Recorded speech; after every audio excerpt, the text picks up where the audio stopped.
Stand by. 1010. Investigated reported disturbance at Acer Plaza. 10-4 dispatcher. Verify address. That's Acer Plaza. Repeat. Acer Plaza.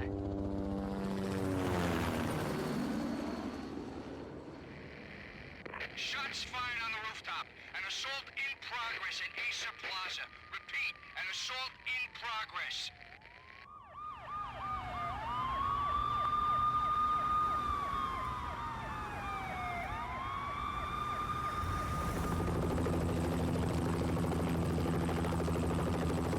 It's a war zone down here. 1085 dispatcher. Need additional units. Additional units now. Officer in danger. Officer in danger. 10-5. Please repeat. 10-5. All units, emergency. Officer in danger. Acer Plaza. Repeat. Acer Plaza. All units. They were all dead. The final gunshot was an exclamation mark to everything that had led to this point. I released my finger from the trigger, and then it was over. To make any kind of sense of it, I need to go back 3 years. Back to the night the pain started.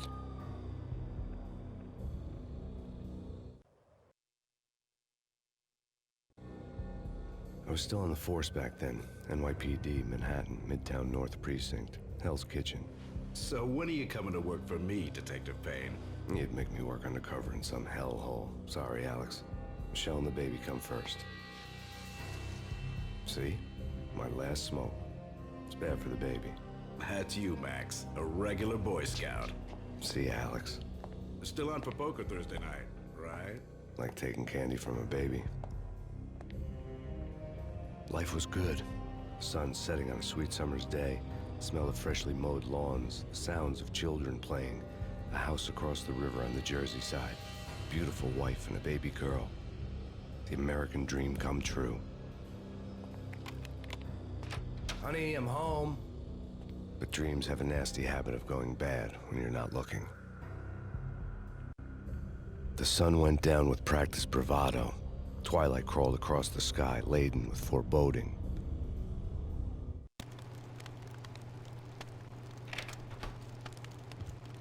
Michelle, honey, anybody home? I didn't like the way the show started. They'd give me the best seat in the house, front row center. What the hell? Something ugly had been tattooed on the wall, a map of things to come. It was a poison syringe, a magic tag full of diabolical meanings.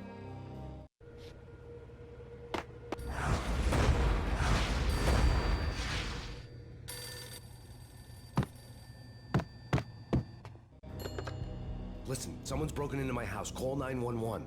Is this the Payne residence? Yes, someone's broken into my house. They're still here. You have to... Good. I'm afraid I cannot help you. Who is this? Hello?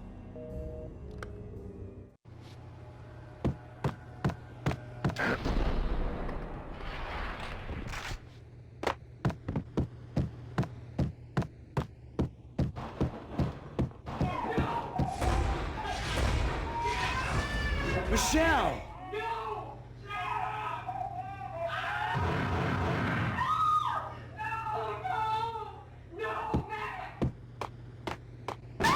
Michelle! Freeze! NYPD, drop it! Coming! You're gonna die!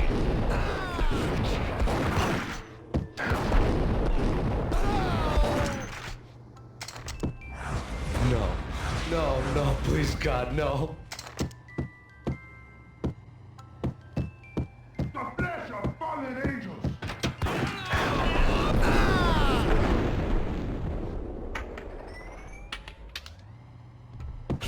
No, God, no, please, Michelle. Oh, baby.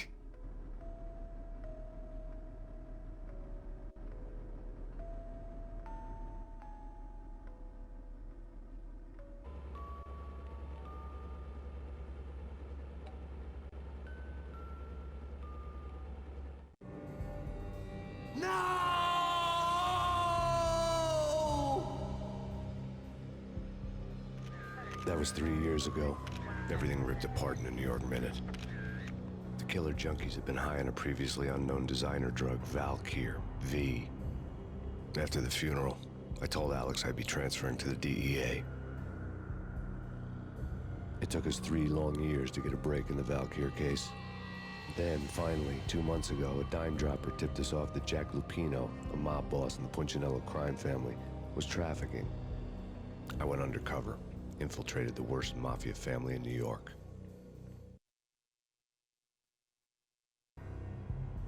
I came in from the cold and the dark. Outside the city was a cruel monster. I've been slowly working my way from the small time to the big fish, trying to get to the source of the drug. Alex and BB were my only contacts in the DEA, the only ones in this decrepit city who knew I was down here. BB here.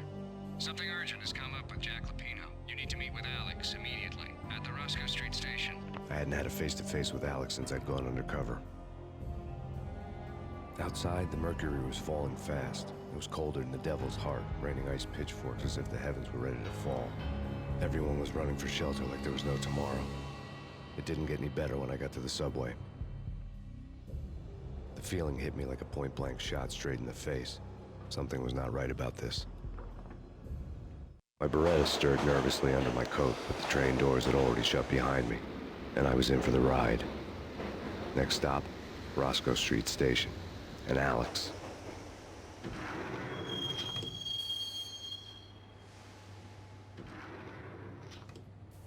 The station was drenched in gloom. Alex was a ghost, nowhere to be seen. I'd have to look for him.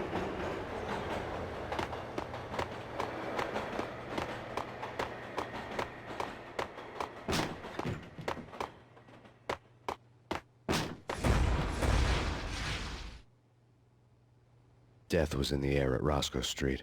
I'd have to find Alex fast.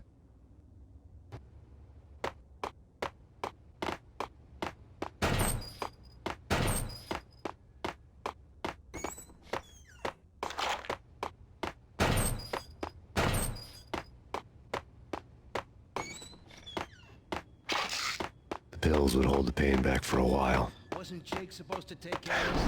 Me and Mickey are having too much fun taking care of the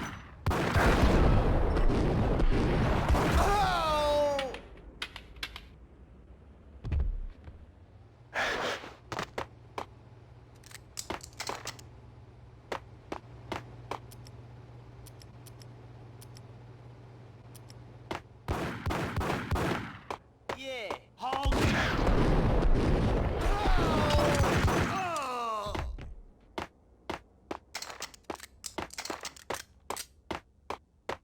Yo, guys! Yo, guys! Yo!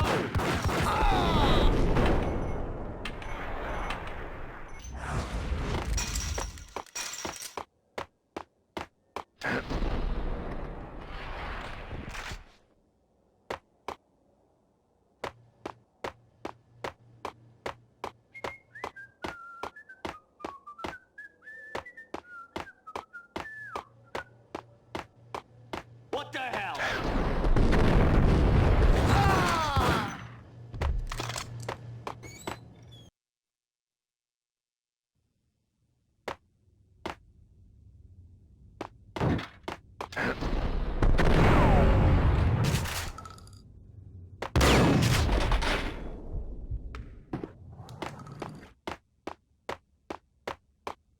Eh? No. Eh? Forget it. What the?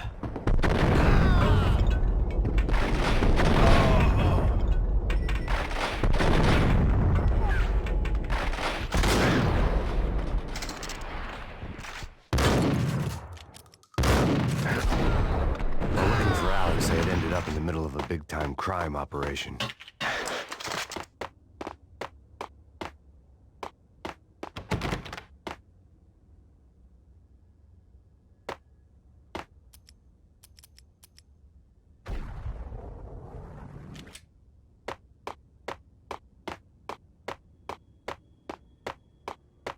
Kiss it goodbye.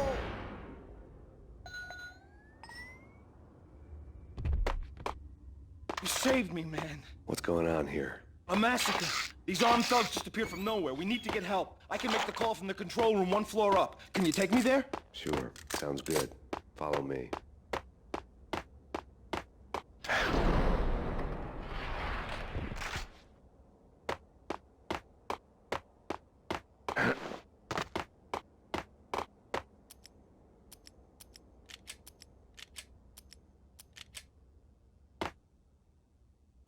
Home free. This way. What the hell?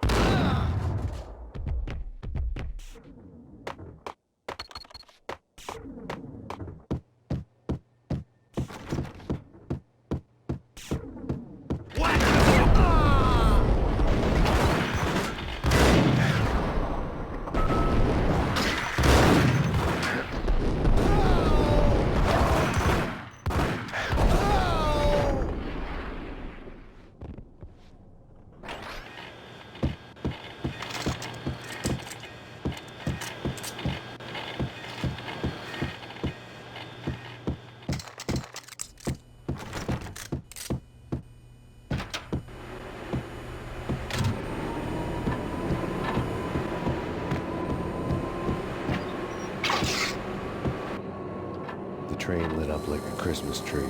Power was back on.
So much for being subtle.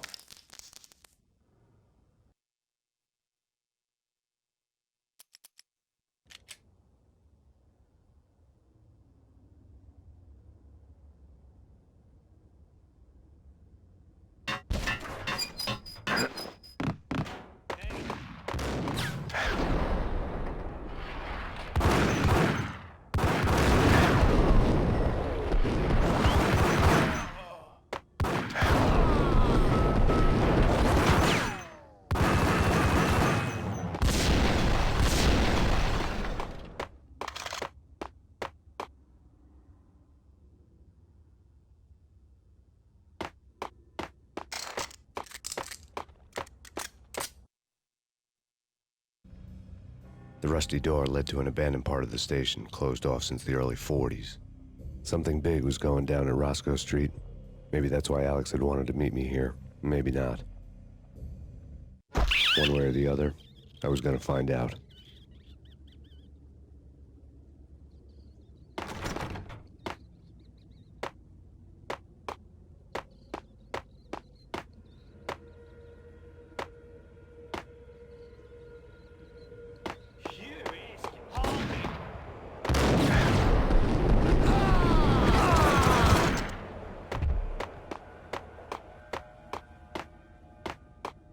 What the?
hell was that?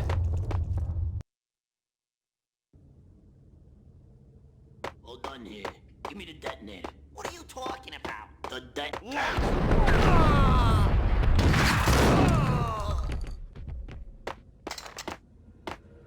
The door had been welded shut ages ago and the bomb was missing a detonator. Hey!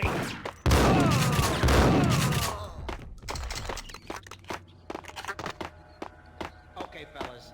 The police are on their way. New...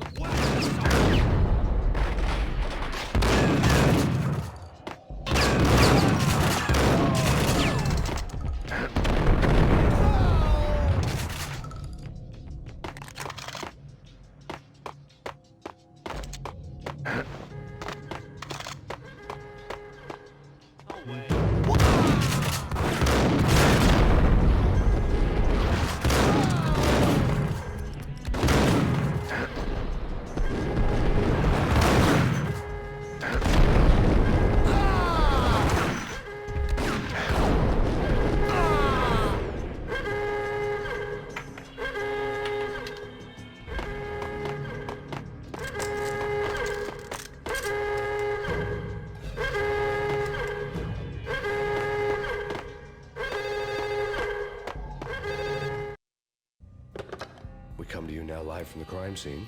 Who is this? Right back at you. This is Deputy Chief Jim Bravura from the NYPD. You are to cease your criminal activities and surrender immediately. Sure thing, Jim. Me and the boys have been talking and everyone's real sorry. They'll never do it again. Who the hell is this? Being placed at the scene of a bank robbery wouldn't have tipped the odds in my favor.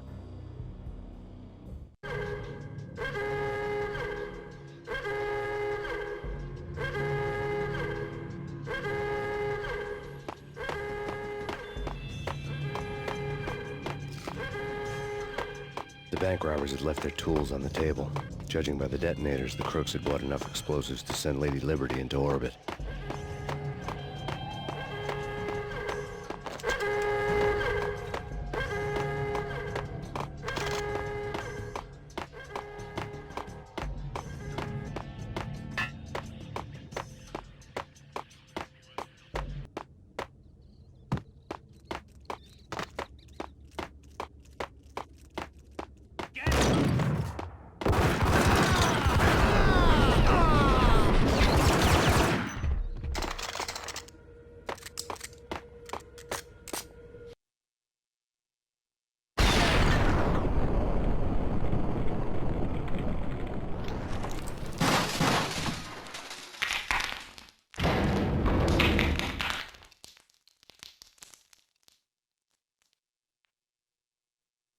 Hold it! Max! Jesus, you almost gave me a heart attack! I nearly shot you! Alex, we're glad to see you. What the hell's going on? There are more corpses here than at the city morgue! It's an armed robbery, a tunnel job straight to the Roscoe Bank vault.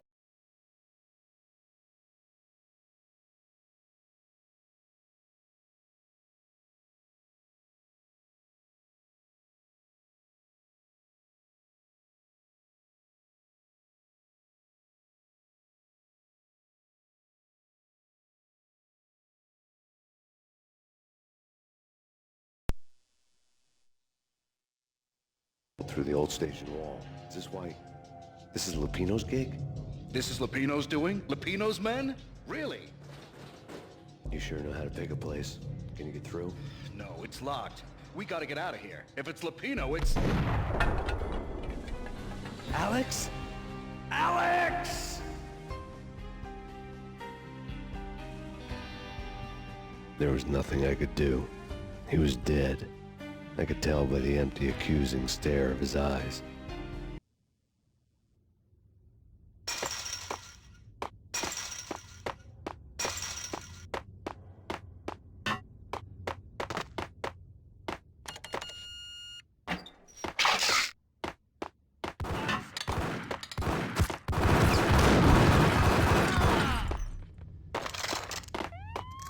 Let's get the hell out of here! What?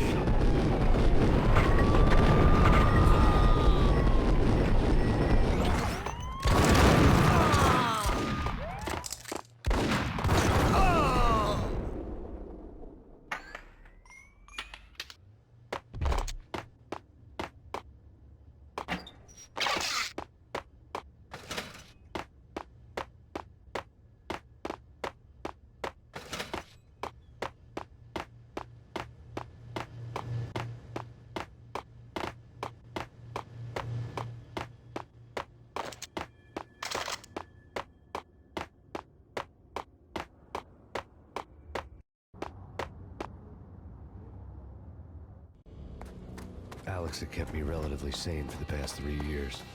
Now I didn't know how I felt. Somehow he had stumbled upon something big and ended up stepping on Jack Lupino's toes.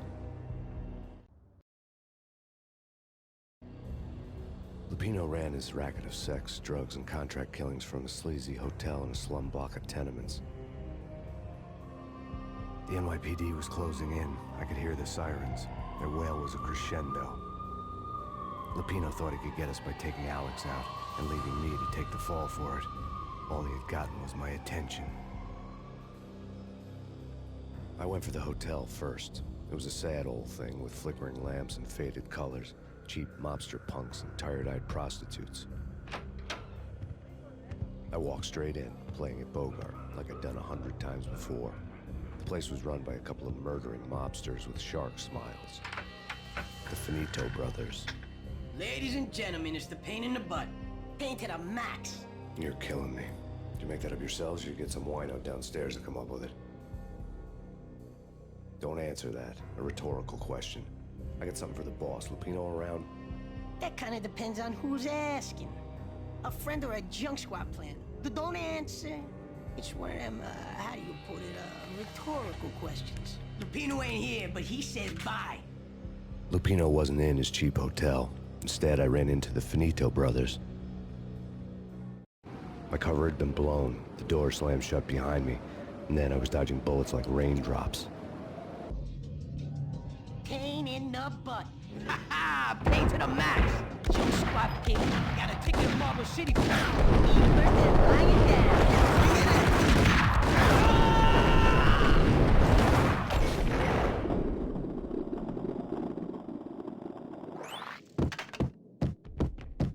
A letter on the desk caught my eye. Bosses! Everything all right? I had met Lupino only once. The gangster ran all his rackets through his right-hand man, Vinny Gognitti. Gognitti was a high-strung whiner on the verge of breaking apart, like an overamped Energizer bunny. He had the brains to run the business, but he lacked the balls, always falling short, taking his frustration out on underage addicts and call girls. The V deal goes down at your hotel. Jack's exact words, quote, "Vinny, you're in charge of this one," unquote. Rico Muerte's coming to see it through. Anything goes wrong and everybody's gonna get dead. Goes double for you. Treat this guy real good. Anything he wants, you give him. Don't screw this up or you're finito, finitos. A V deal meant added security, locked doors, and lots of nervous thugs with itchy trigger fingers. I'd seen nothing coming in, but that didn't mean it hadn't been there. Rico Muerte was a regular Kaiser Soze, a spook story told to keep the apes in line. 313. The Finitos had scribbled Muerte's room number on the note's margin. Joey, Vigilio, you all right in there? They're not answering. Call the others. Tell them to come quick. Hey, but we can't wait for them. We gotta go in now. Bosses, we're coming in. There he is!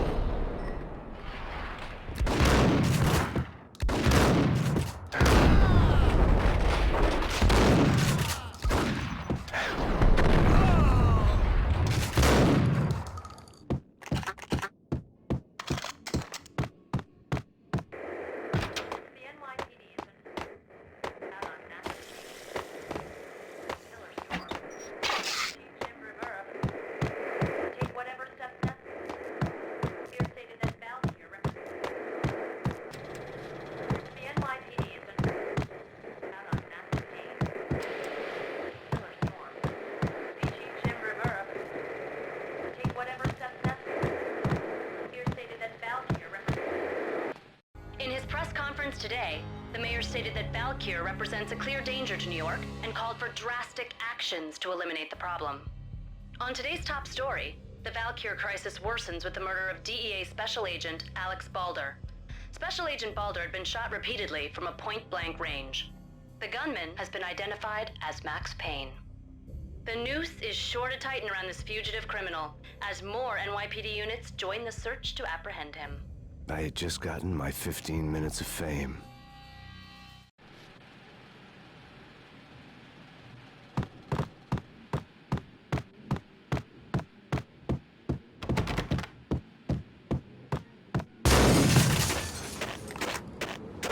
Yeah, something's wrong with the bosses. Payne's there and they're not answering.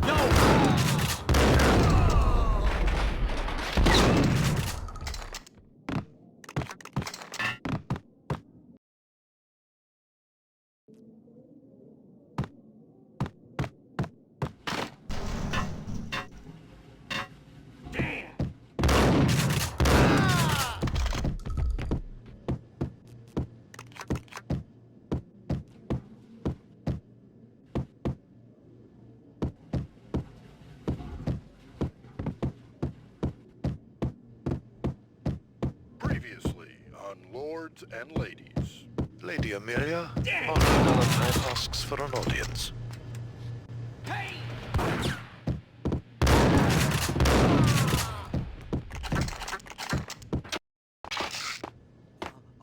V-head junkies could go off without a warning. I had to be careful.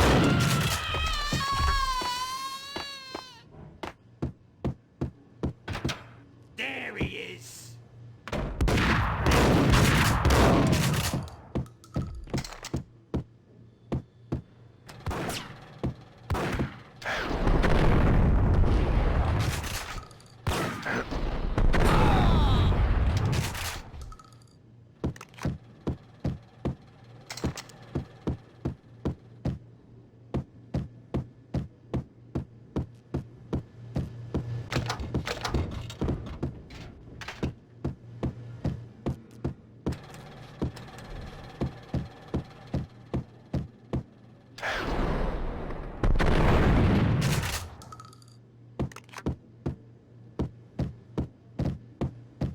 Piece of crap! Ooh, got him down!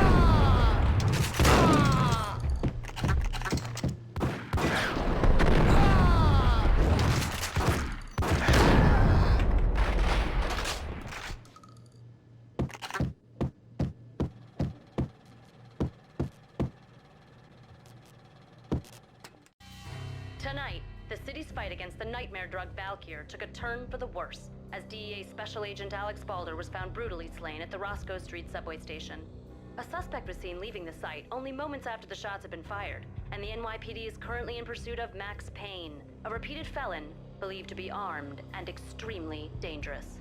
And now the weather. The worst winter storm in recorded history continues to pound. The NYPD has been out on Max Payne. Killer storm. Jim Rivera. This party had been dead for a while. I couldn't say I was sorry I'd missed the show. The NYPD has been out on Max Payne. Killer storm. Jim Rivera. Take whatever steps necessary. Here stated that Valkyr represents. Get away. Get away. Get away. What? Whack the sucker! Oh no! Oh no! You're gonna die.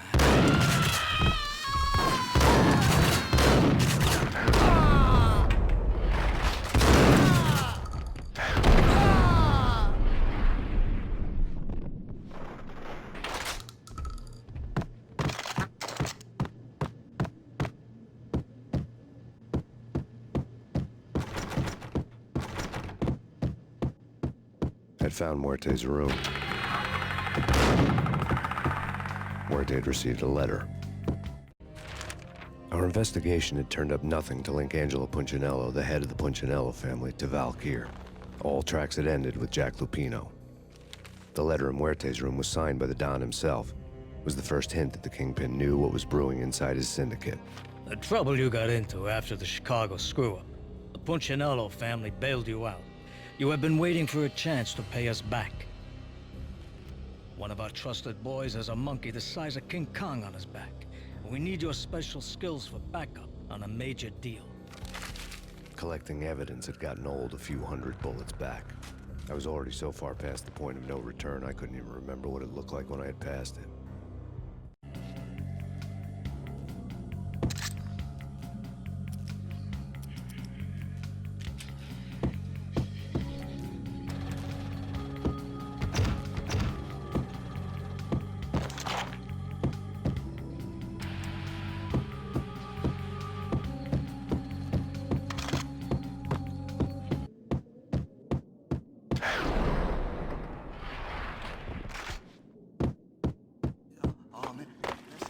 Hold it!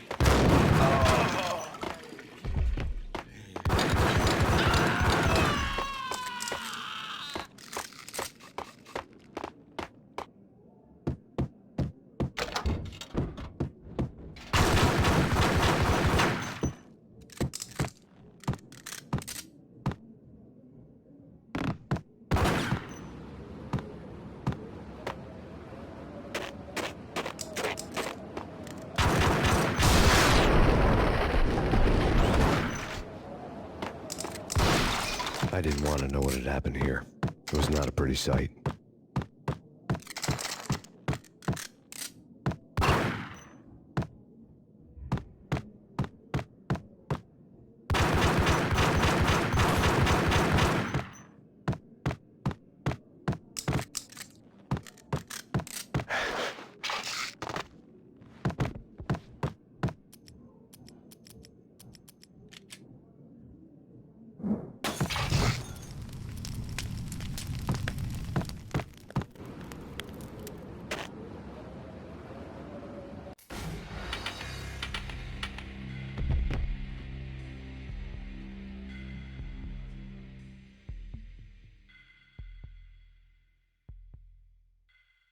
Get away. Get away. Shut up.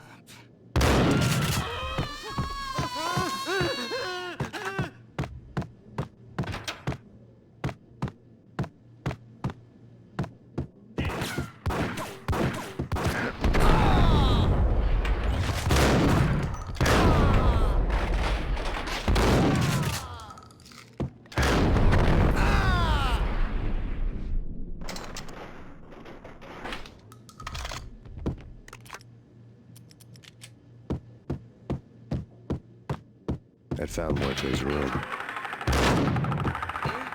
Muerte had received a letter.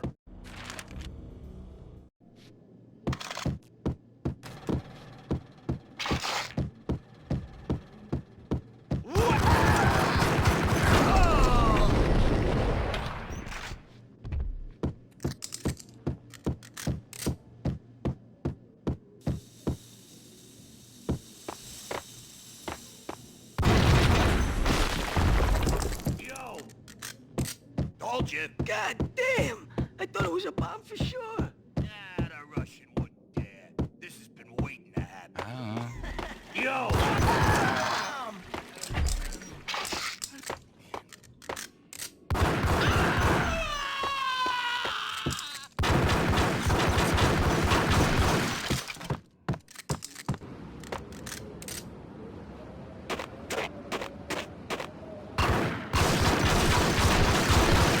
I didn't want to know what had happened here. It was not a pretty sight.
The hooker had left her diary on the table.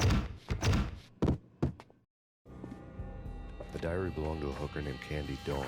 The read would have made a vice cop blush. Had talks with the mystery hag over the phone again. Sent her the latest One-Eyed Alfred tape. As long as the hag keeps paying for the tapes, the old man could come every day for all I care. She had a nice sideline, making secret X-rated flicks of her clients and selling them to the highest bidder. It would get her killed if her V-fix for the day didn't do it first.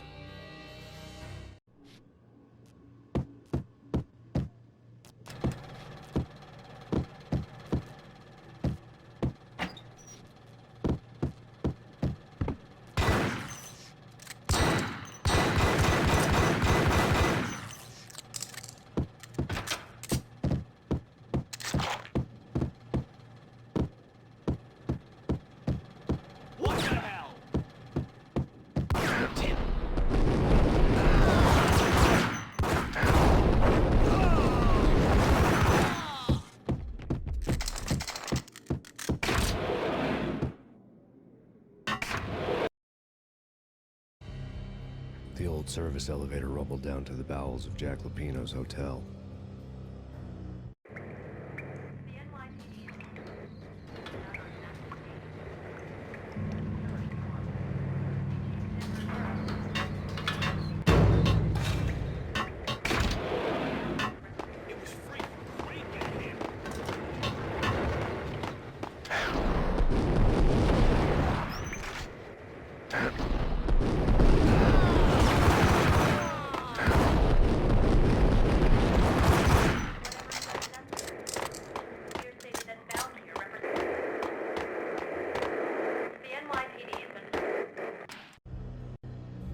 A winter storm warning is in effect in the whole tri-state area, as both freezing rain and heavy snowfall continue.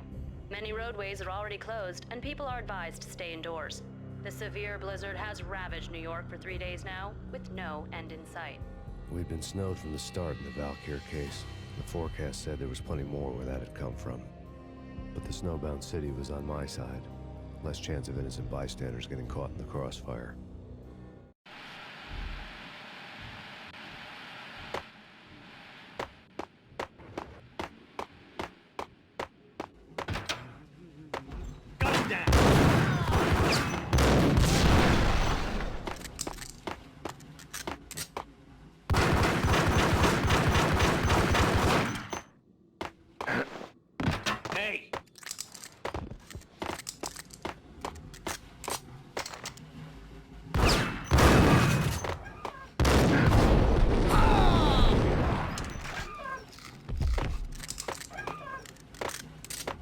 Exhibit number 1,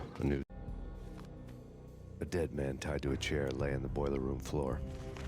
Captain Baseball Bat Boy has an unbeatable track record in superhero death matches. But a 6-pack of root beer gets me every time.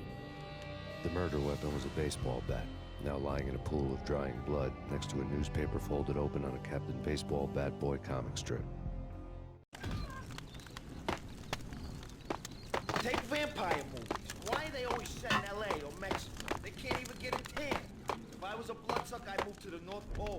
Winter's one long night. Yeah, and what would you eat? Some blood from penguins? Nah, Eskimos, man, Eskimos.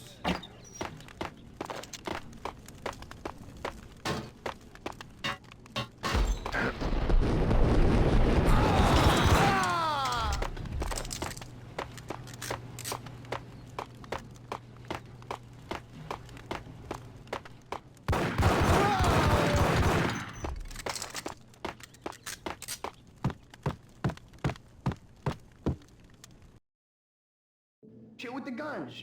Trust me, you don't want to piss Muerte off. Gentlemen, let's do business. Green for green. Cheers at green-eyed angels. Amen.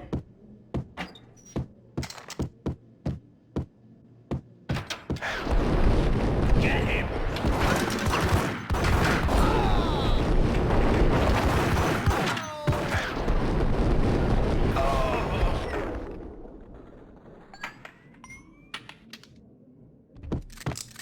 A lifetime ago, this would have gone down as a narcotics arrest.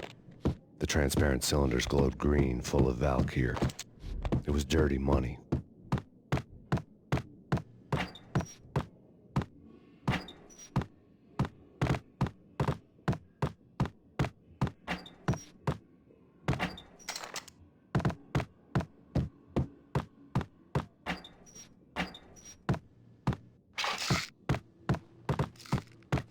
There was a key on the table.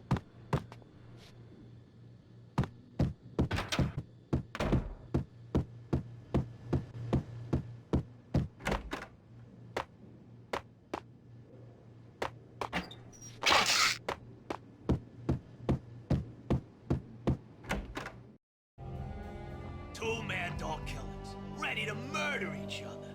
They step into the next room, and I'm thinking, now they're gonna do it.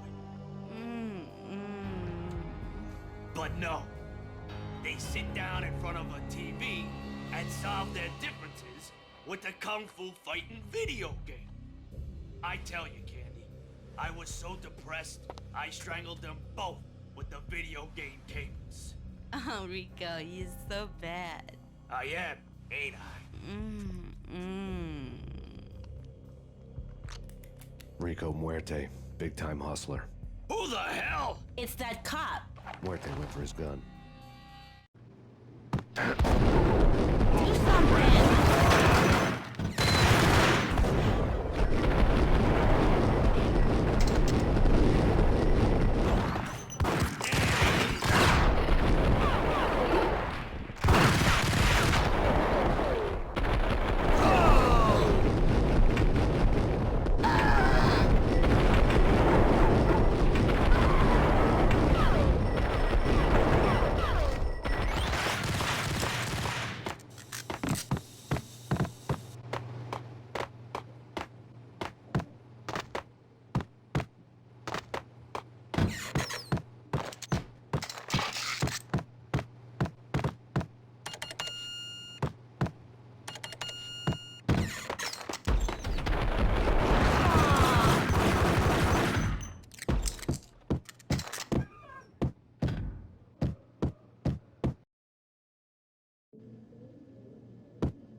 The antique switchboard was still in use.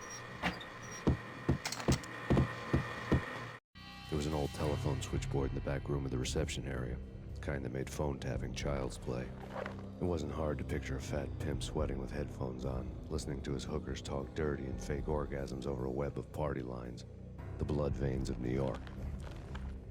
Right now, there was a different set of moans and groans going on. Boss, Gonidi, this is Max Payne. He came, started capping us. He killed him. Are you freaking kidding me? He's just one lousy cop. You better be freaking kidding me. Whack him. What's the freaking problem? Hello? Answer me. Hello? The word was out. A deadly virus released into the city's corrupt circulatory system. Something wicked this way comes. Max Payne at large.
down, walk away, blow town.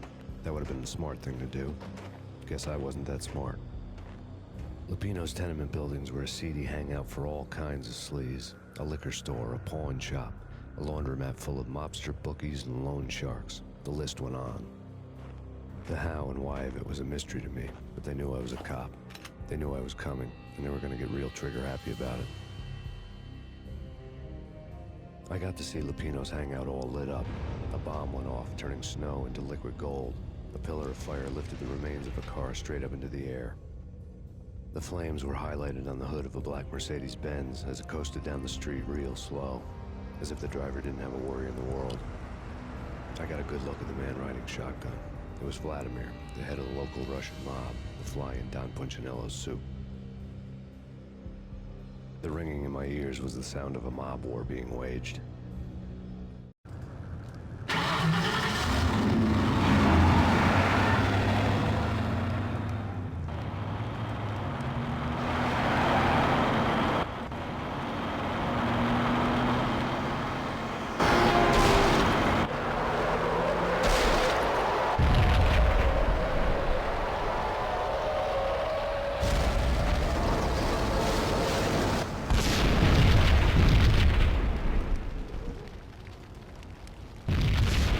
Another bomb exploded inside the closest slum building. It was a lucky break.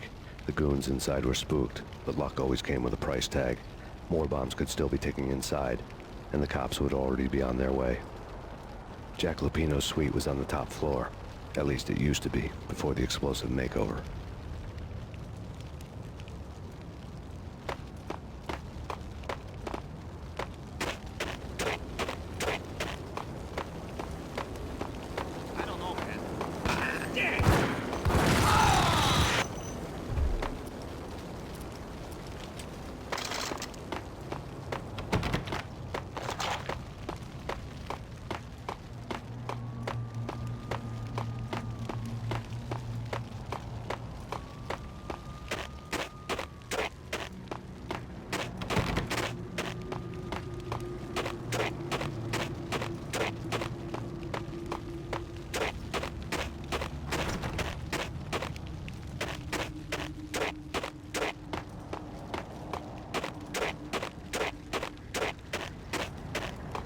The headlines were a depressing read.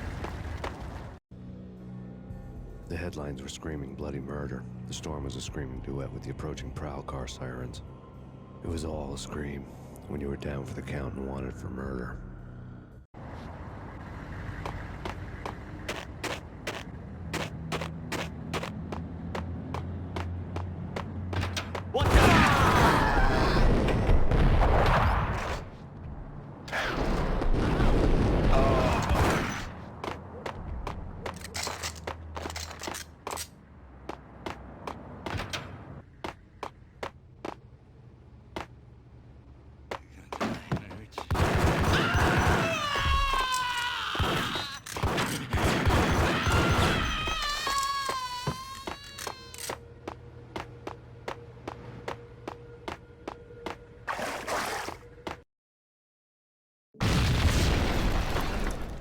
The whole building was rigged with explosives.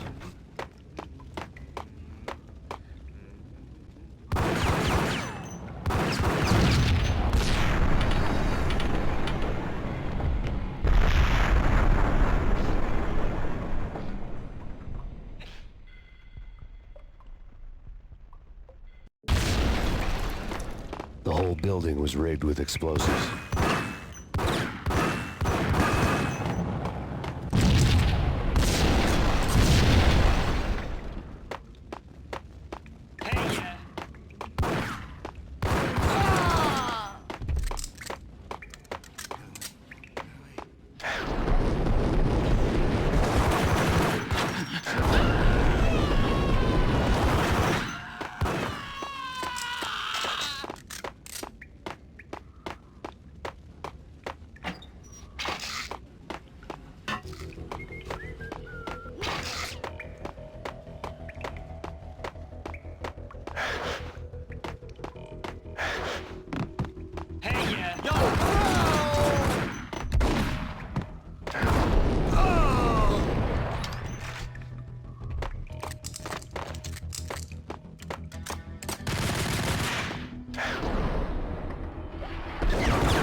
A beaten-up phone in the entrance hall was ringing.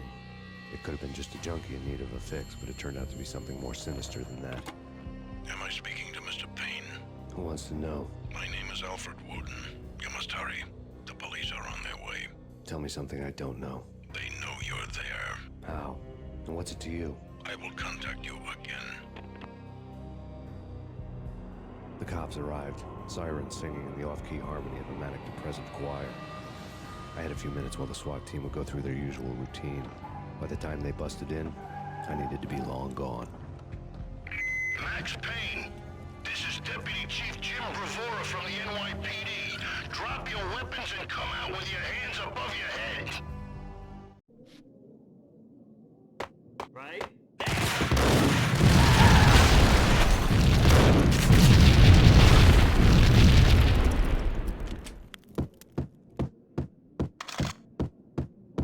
A locked door barred my way.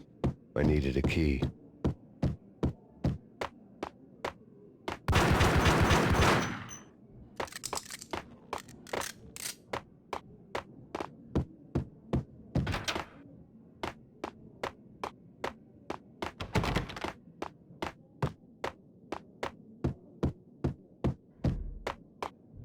Someone had left a letter on the counter. Suddenly it all made sense. The bombs, the Russian mob boss making an appearance in person. Gagniti was his usual self, all talk and no walk. After our hit, the Russian has only a couple of guns left and they can be bought. There's no freaking way he has the guts to try anything after that. As it turned out, the Russian had plenty of guts. One thing you could count on, you push a man too far and sooner or later he'd start pushing back.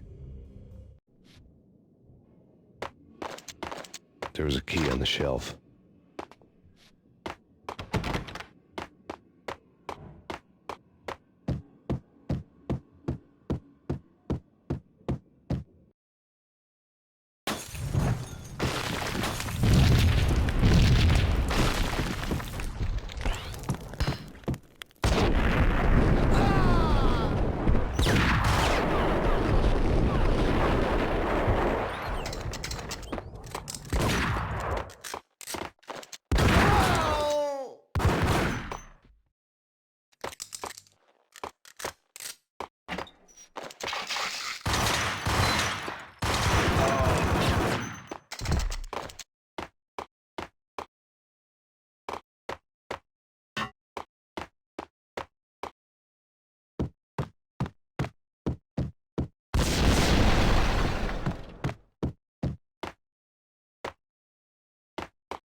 The bombs had destroyed all the stairs up to Lupino's office.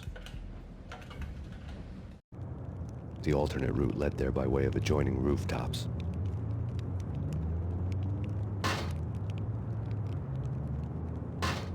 It's never been this cold. Never ever. It's like the sky's falling. Yes, sir. It's the end of the world as we know it. And I don't feel fine. I don't feel anything. Not a thing. Freezing my butt off.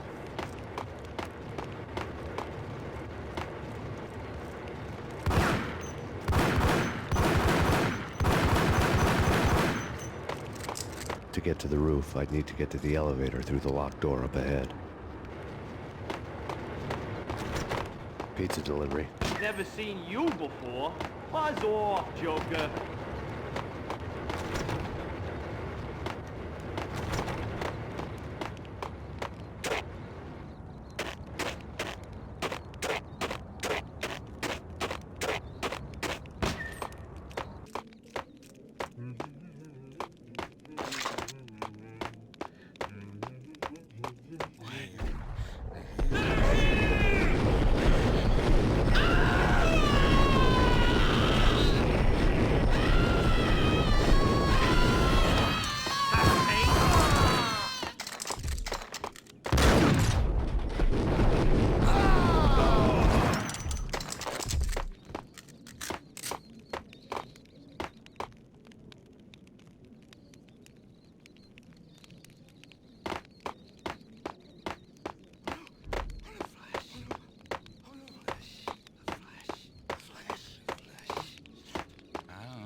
don't shoot. I ain't... You know the clowns at the laundry? Me? No. You're no good to me then. What? No, the laundry, yeah. I know him, yeah. Get me in there. Okay.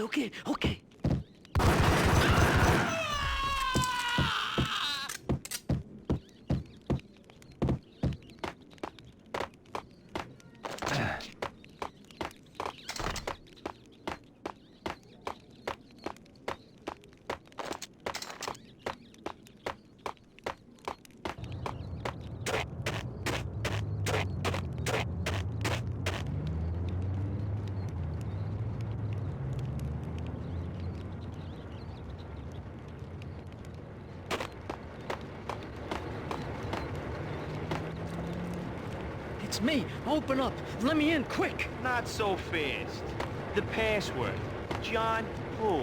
Come on. Okay, John Woo. All right. Come right in. It's a trap!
New York City is in crisis tonight, with reports of Valkyr-related gang war in the streets of the Bronx.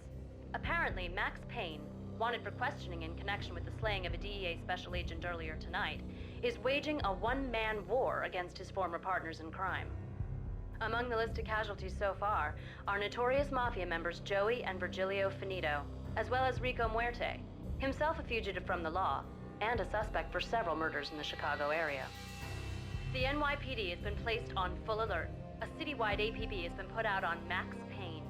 Deputy Chief Jim Bravura has promised to take whatever steps necessary to bring him to justice. What those steps may be remains to be seen. For NYCNN TV News, this is Kira Silver. What the hell?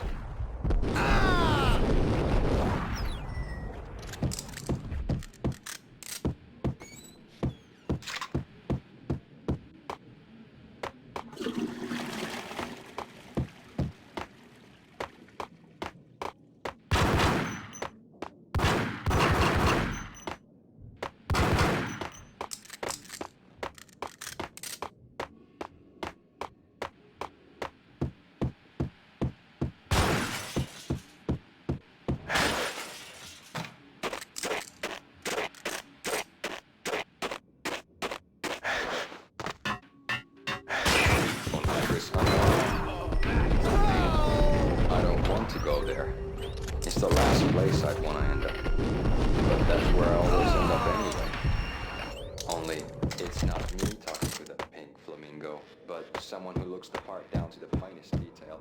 Except that he's evil. I'm hiding in the shadows, watching it all unfold. The flamingos speak. Let's speak here. It says...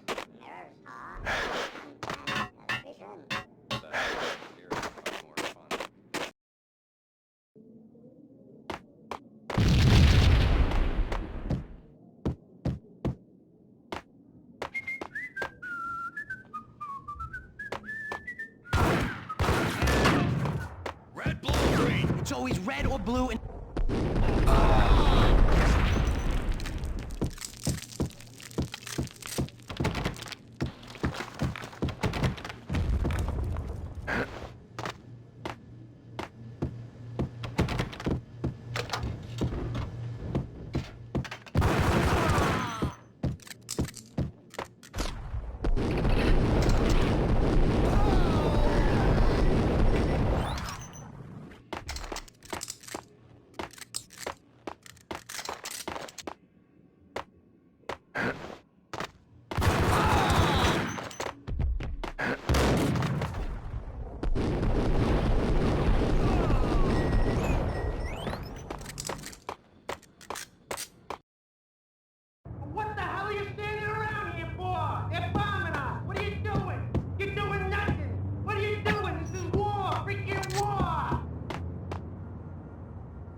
Vinny Gognitti. Just the man I've been killing to see. Payne? Freaking fed! I knew from day one there was something screwy about you. What do you think you're doing? You're a freaking cop. You ain't got squad on us. You can't just come in here waving your piece like it meant something. Yeah! Oh my God! Oh God, you shot me! Ah! You're dead, Payne! What the hell are you waiting for, you apes? Kill him! Kill him! With pleasure, boss. Gognitti bailed. I made like Chow Yun Fat.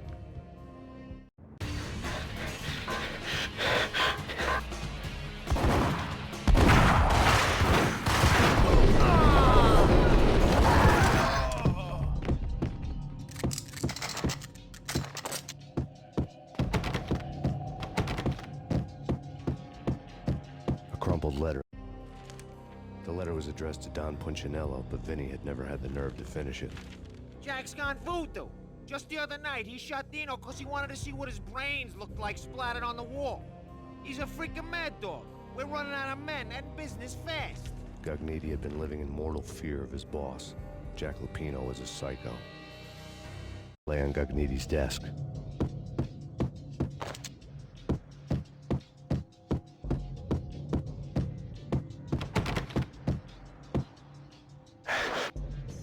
Vinny Gognitti was running scared. He could run, but with a bullet in his stomach like a broken bottle of Tabasco, he was quickly running out of time. He knew where his boss was, and I wanted to square things up with Jack Lupino. Gognitti would be moving fast. I don't know about Amy, but it's fear that gives men wings.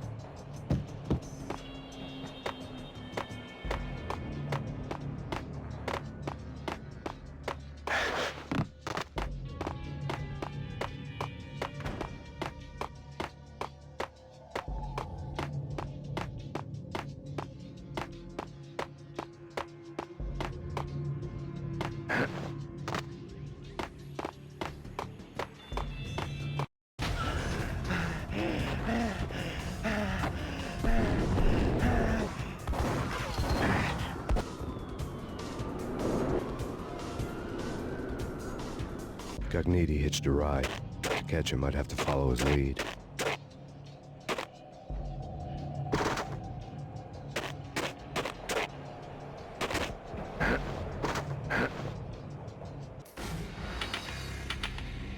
What the hell are you standing around here for? They're bombing!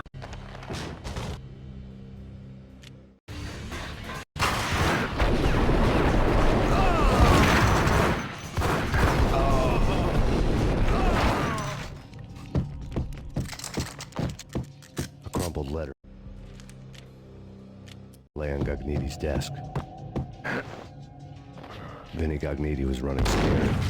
He could run, but with a bullet in his stomach like a broken bottle of Tabasco, he was quick.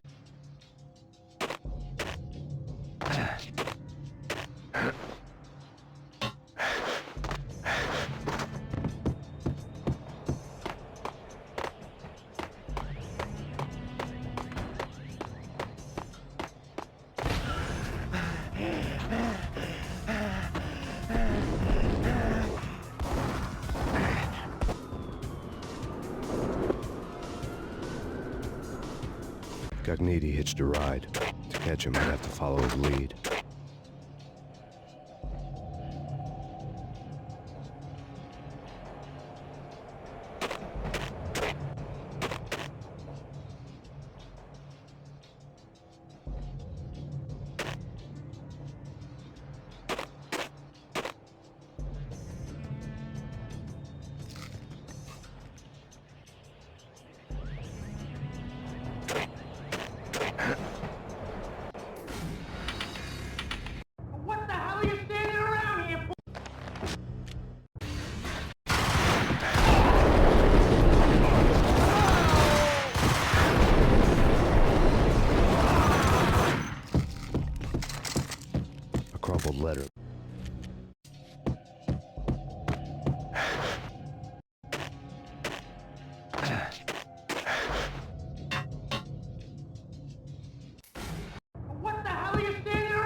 crumpled letter lay on Gagniti's desk.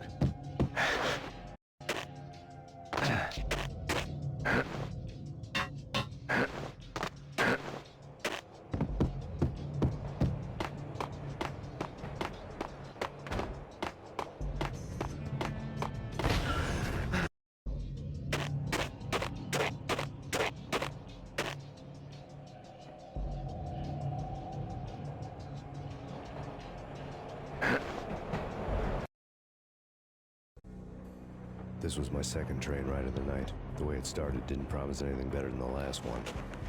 Freezing wind tearing at my face like sandpaper and razors, ice hard and slick under my hands and feet. And somewhere in the background, the wail of sirens, the city howling after me. New York sped by in fast forward. Dark rooftop water towers and a dead forest of antennas and chimneys, all a blur. When the train he was riding slowed down, Gagniti made his move.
It's Payne! He's coming down the stairs! Shoot the bastard!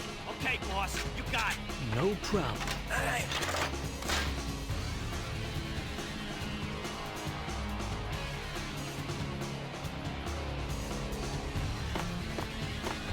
Hold it!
nowhere left to go. We are very close to capturing him.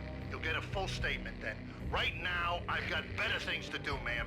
That was Deputy Chief Jim Rivera from the NYPD with no further comment at this time. Apart from his suspicious food habits, I figured Bravura to be one of the good guys. Fate had just dropped us on different sides in this. But when it came to capturing me, he was way out of his league. I had already ditched the cops a couple of rooftops back. For now.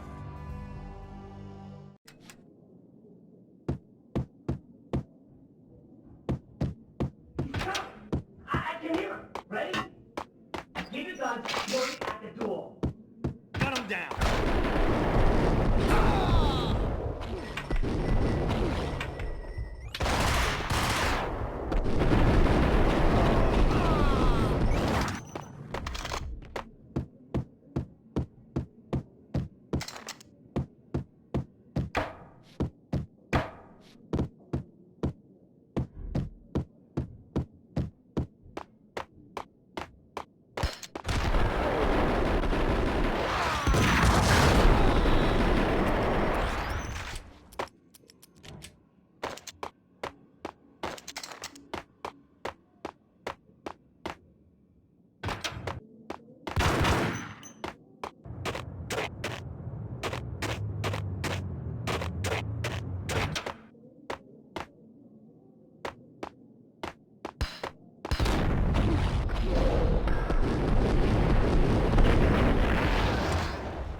Open, goddammit! Payne! I'll kill you, you lousy freaking cop!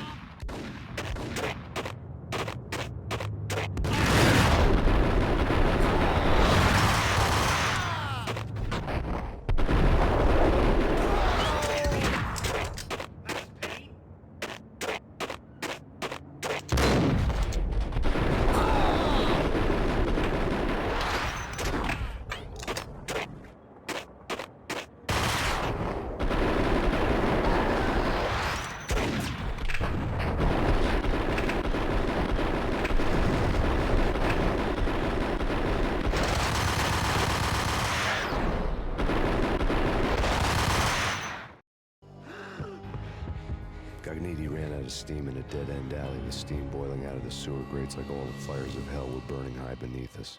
It was shakedown time. Where's Lupino? Screw you! Bad start, Vinny. Police brutality! I rate pretty high on that. You can't just hurt me in cold blood? Just keep telling yourself that. Listen good, Candyman. I'm not gonna be anybody's fall guy. I want to know where your boss is hiding. There was no glory in this. I hadn't asked for this crap. Trouble had come to me in big dark swarms. The good and the just were like gold dust in the city. I had no illusions. I was not one of them. I was no hero.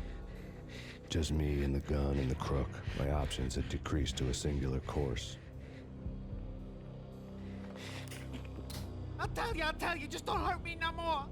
Lupino's at Ragnarok, the nightclub. Book me, take me, haul me to the freaking jail, just don't hurt me. Your rights will be ready at your funeral. Ragnarok was Lupino's private nightclub, a den of drugs built into an old theater. I knew what waited inside. V-head junkies ready to explode in random acts of senseless violence. And Lupino's goon squad, the worst stone-cold killers this side of hell. Ragnarok was as inviting as a headache, flickering and flashing to a machine gun beat. The belly of the nightclub was a gothic theme park that began with bondage games and led to the nasty stuff from there. As subtle with its dark message as a cop-killer bullet through the heart. Like father, like son. Just like Jack Lupino.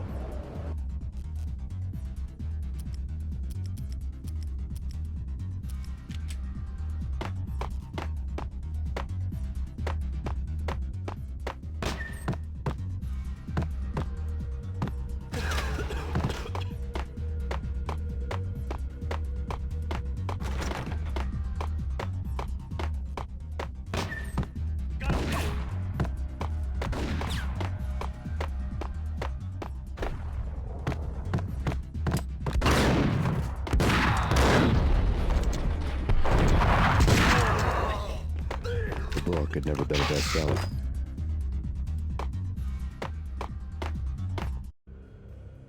Given the setting, I was surprised to find that somebody had been passing time reading. The paperback was entitled, The Age of Murder and Storm. The blurb on the back mentioned Norse mythos and Ragnarok, the end of a Viking world with a terrible winter that covered the earth in ice, when vile crimes were rampant and all humanity lost. I could see how somebody impressionable might get it into their head that we were at the end of time. I was also beginning to see what the nightclub and its owner were all about.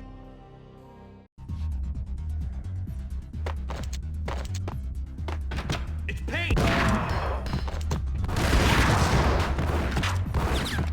Called it!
Books on the occult had been piled. The room was stacked with light reading, such as Necronomicon, Witchcraft, and Paradise Lost. Old exotic titles like Malleus Maleficarum and De Umbrarum Reini Novum Portus. Books with pentagrams on their covers, all dealing with the occult and the infernal, lying between stacks of horror videos and a couple of Ouija boards. The only thing I could take seriously was the thought of Lupino taking it seriously. He had been spending a lot of time getting intimate with the guy downstairs.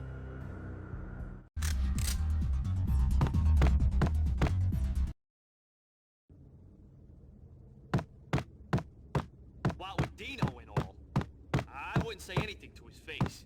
He might not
The backstage area led to Lupino's inner sanctum.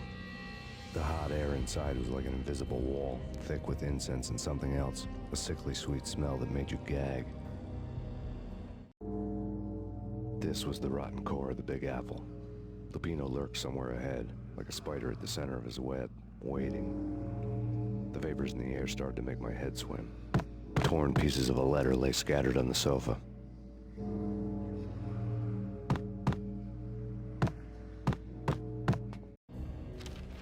Punchinello had threatened Lupino in writing. The note had been torn to pieces, bloody fingerprints all over them. Don't want you to think that one of my boys is not playing with a full deck. Shape up, Jack. We are running a business here. I'd hate to send the trio to strong-arm you. The trio were the Don's notorious henchmen. It was obvious that Lupino hadn't been intimidated by the threat. Lupino's notes covered the table. Jack Lupino was crazy, all right. The table was scattered with notes of demented arcane nonsense written in rusty blood. A mishmash list of demons, devils, and dark gods evoked. Beelzebub, Asmodeus, Baphomet, Lucifer, Loki, Cthulhu, Lilith, Hela! Blood given to you all. He was after that old Faustian deal. Your soul for power and fortune. Just sign on the dotted line with your blood. Lupino's notebook lay on the pedestal. Jack Lupino was crazy, all right. Mythic wolves, let loose to devour the sun and the moon. Lupino is the wolf. I'm Mr. Beast, the big bad Fenris wolf. I'm the end of the world man, wearing the flesh of fallen angels. After Y2K, the end of the world had become a cliche. But who was I to talk? A brooding underdog avenger alone against an empire of evil, out to right a grave injustice. Everything was subjective. There were only personal apocalypses. Nothing is a cliche when it's happening to you.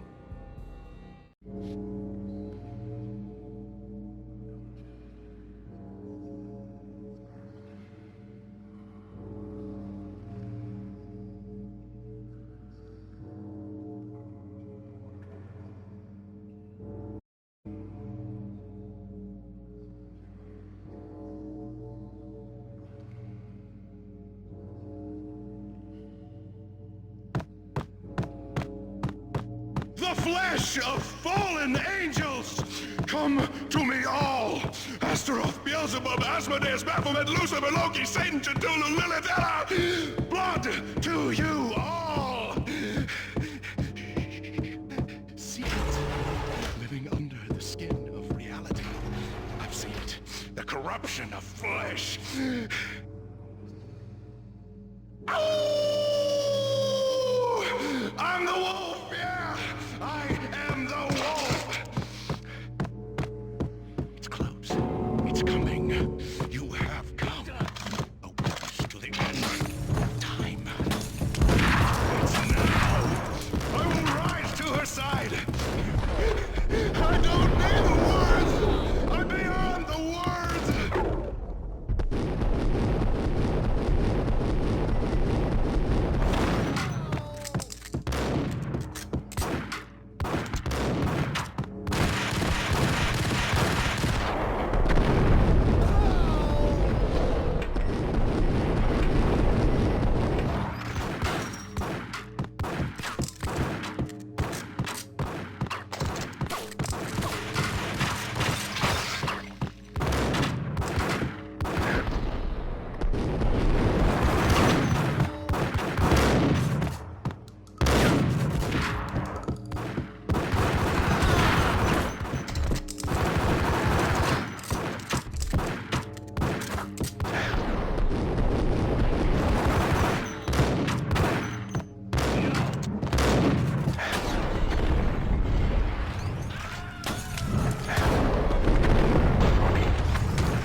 had known there'd have to be a catch in it somewhere, and this one was the Empire State Building of catches.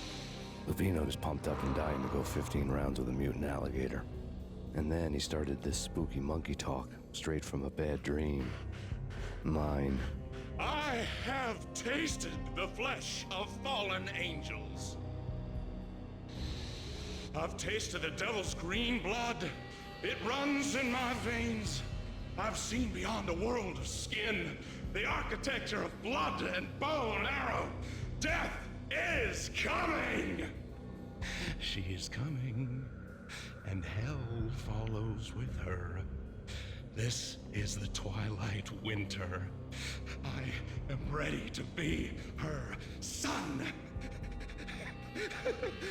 Her time is now, and all who stand in her way must die!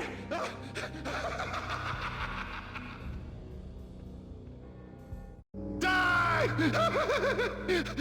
You'll die! You'll die!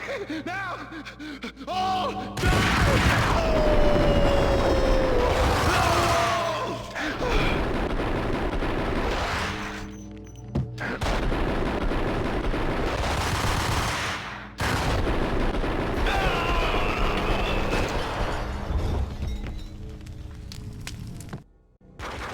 When Lupino finally went down, I wanted to make real sure he'd stay that way. V was a bad monster. Turned them into friggin' zombie demons from outer space. I think he's dead already. Huh? And that's when it happened. But dead or not, you've got the wrong guy. In stepped this knockout femme fatale, holding a gun to my face. I returned the favor. Lisa Punchinello. Lisa Punchinello was the Don's wife. Mona Sachs. Lisa's evil twin. Your safety's off, evil twin. You might hurt someone with that gun of yours. Lisa's the damsel in distress. I'm the professional. I'd blow you away without batting an eye. Sure, and you can check out my credentials splattered all over this joint. Jack couldn't have framed you. Not the state he was in. We're after the same slime bag. Angelo Punchinello's the one who murdered your friend and framed you with it. You know this for a fact. I've got my sources. I don't have a clue these days. I just shoot them as they come. Who put a contract on the Archfiend? This one's mine. I hate the guts of that sadistic wife-beater. Why not pool our bullets for this one? I thought you'd never ask. My finger was starting to twitch. How do you like your whiskey? I'm easy, as long as you don't try to slip me a Mickey. You're a real angel, Max. It was good stuff. Tasted sweet as honey going down. Nothing personal. Can't risk you going berserk and getting Lisa killed.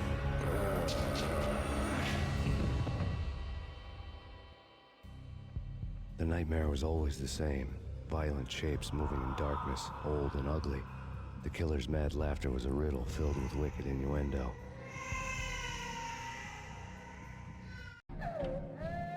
Somewhere, the baby was crying.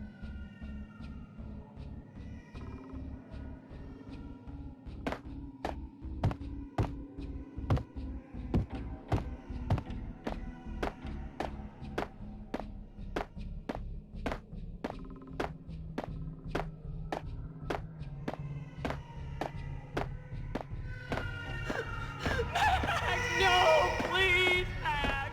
Why? I didn't mean to. I'm sorry.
No, please, Max!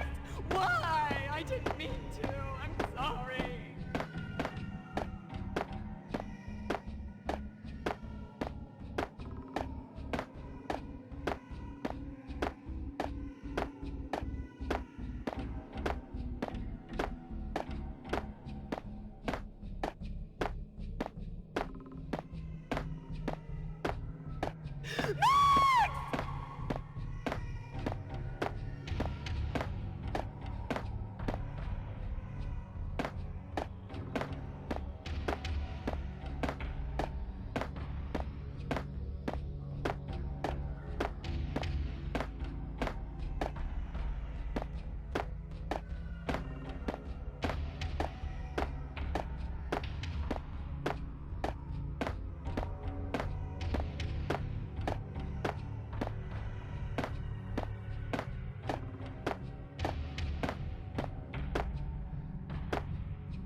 you snoring next to Lupino's corpse.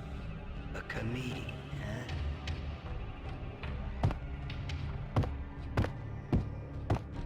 Michelle looked at me. The Payne family. Happiness captured in a Polaroid moment. I had thought it would last forever, till death do us part. I didn't want to think about it. As long as I didn't, it could never happen. But I had broken my own rule. The thought had already slipped in. Fear was rusty needles poking at my brain. Cold and scaly, it slithered down my chest. The pictures were filled with good old times. Alex and I had a few moments of glory between us. Crime-fighting comrades, the best in NYPD DEA collaborative team. Good-hearted macho bullshit like that. I would have given anything to have him here as my backup. No such luck. No luck at all.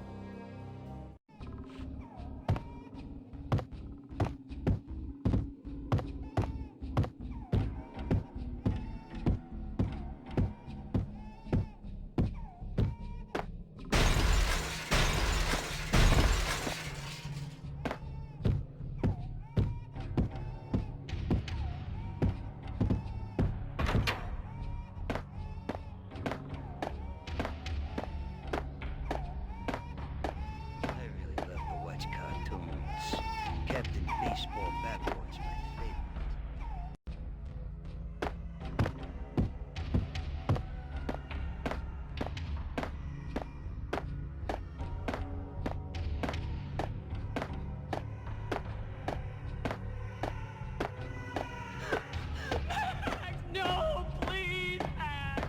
Why? I didn't mean to. I'm sorry.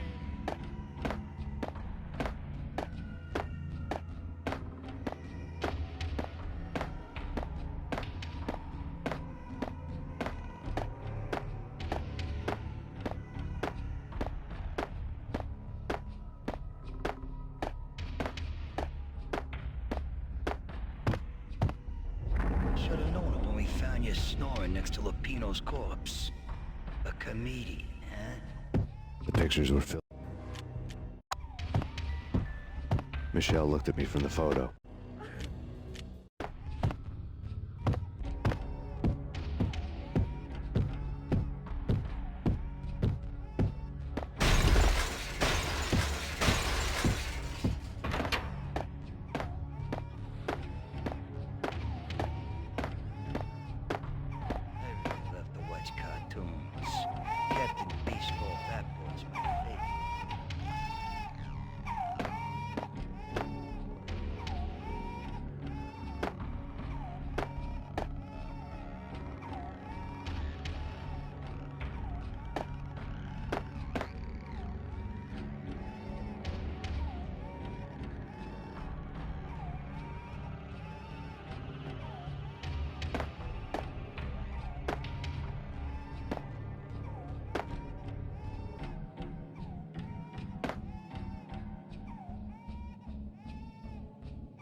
No, please, Max.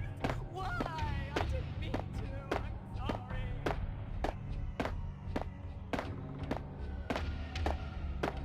Should have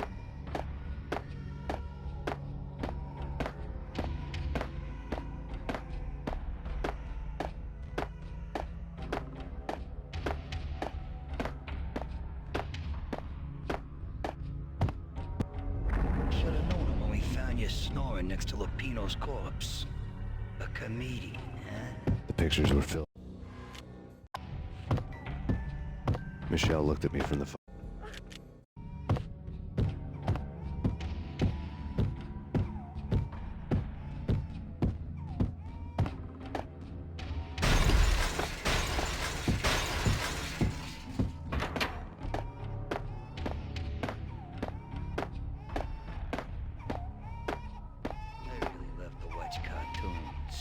Captain Baseball Bat Boy's my favorite.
snoring next to Lupino's corpse. A comedian, huh? The pictures were filled with good old times. Michelle looked at me from the photo.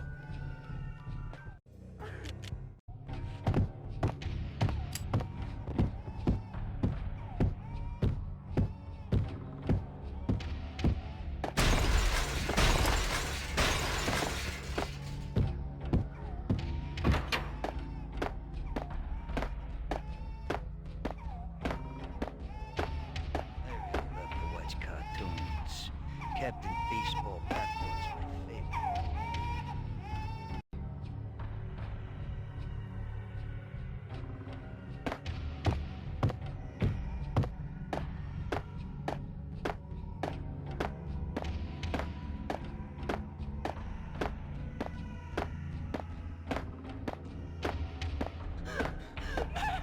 No, please, Max! Why? I didn't mean to. I'm sorry.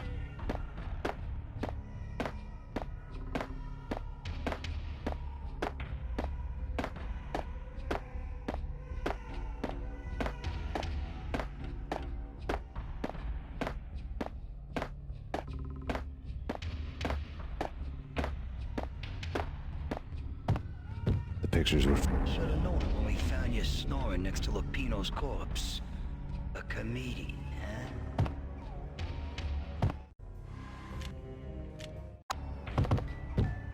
Michelle looked at me from the photo.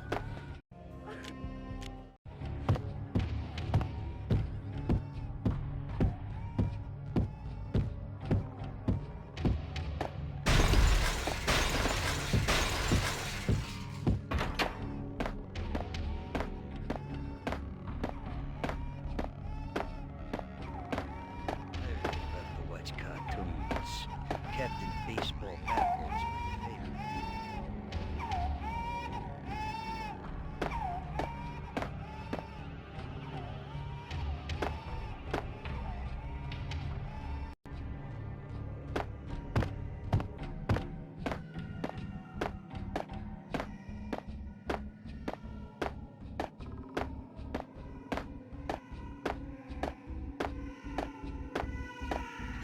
Max, no, please, Max! Why? I didn't mean to. I'm sorry.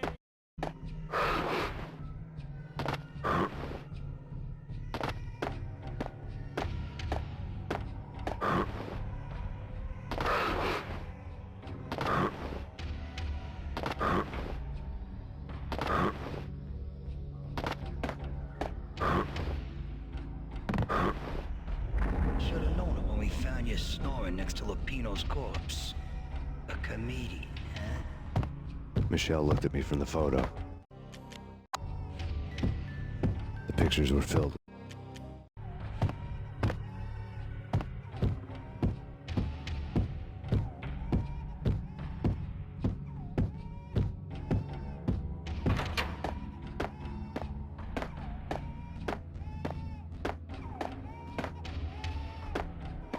Love to watch cartoons. Captain Baseball Backwards, my favorite.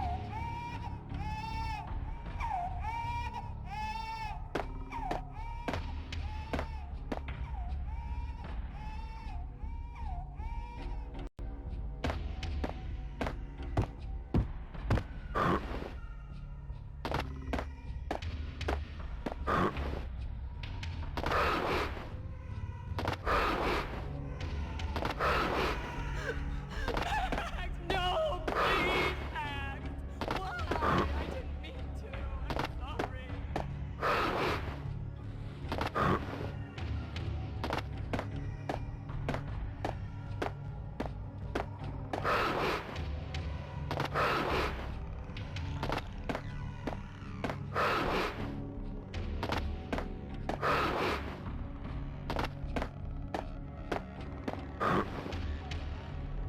Should've known it when we found you snoring next to Lupino's corpse. A comedian, huh? The pictures were filled with good old times.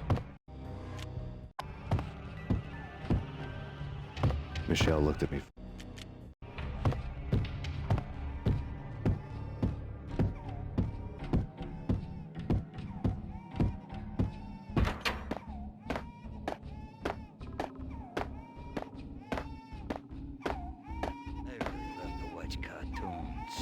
Captain Baseball Bat Boy's my favorite.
No, no, please, God, no.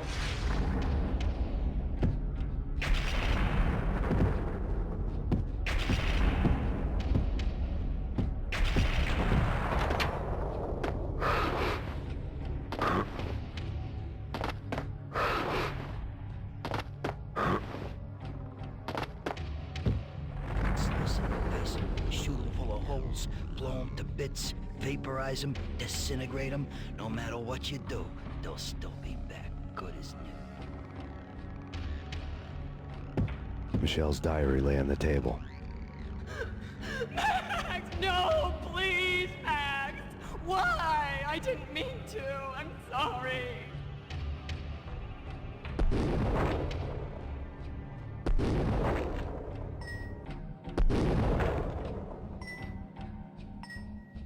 Murderer! You killed her! Nothing like that ever happens in the real world.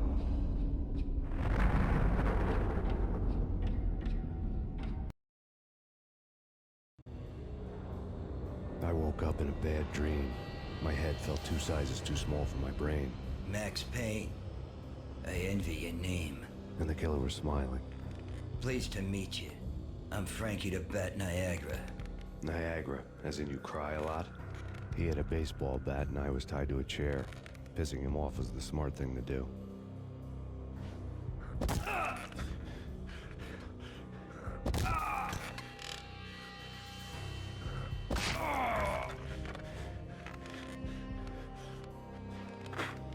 Nothing wrong with a little laugh now and then. Take me, for example. I love to watch cartoons. Cartoon violence is a fascinating thing. Let's take a break. I need to take a leak and maybe grab a cold one at the bar. Don't worry. I'll be back to finish this off. And then, it's checkout time. You play, you pay, you bastard. He swaggered out, and the door clanged shut behind him, locks clicking into place. Everyone makes mistakes. Mine hadn't been to crack jokes about the goon with the bat. He'd have cracked my skull regardless. It hadn't even been to trust a girl with a gun.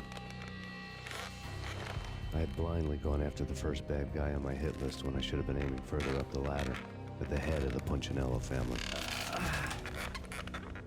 I couldn't bring myself to be pissed at Mona. Guess I had a soft spot for her pretty face.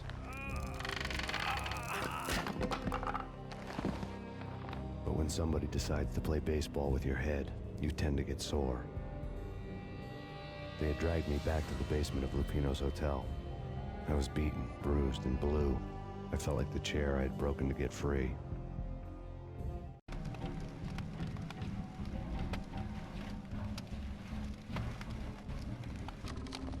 All I had was Niagara's bat, sticky with my own blood.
Without a gun, I'd be no match for Frankie's men.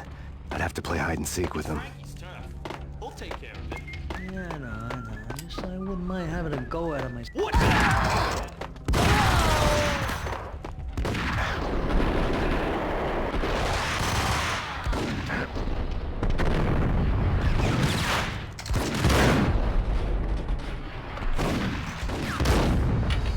All I had was Niagara's bat, sticky with my own. Without a gun, I'd be no match for Frankie's men. I'd have to play hide and seek with them. All I had was Niagara's bat, sticky with my. Without a gun, I'd be no match for Frankie's men. I'd have to play hide and seek with them.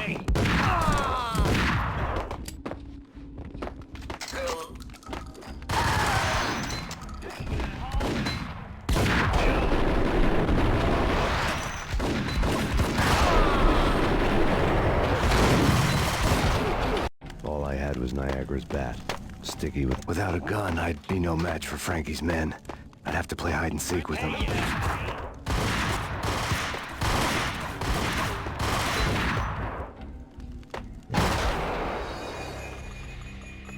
All I had was Niagara's bat, sticky with. Without a gun, I'd be no match for Frankie's men. I'd have to play hide and seek with them. What the? What the hell? Yo!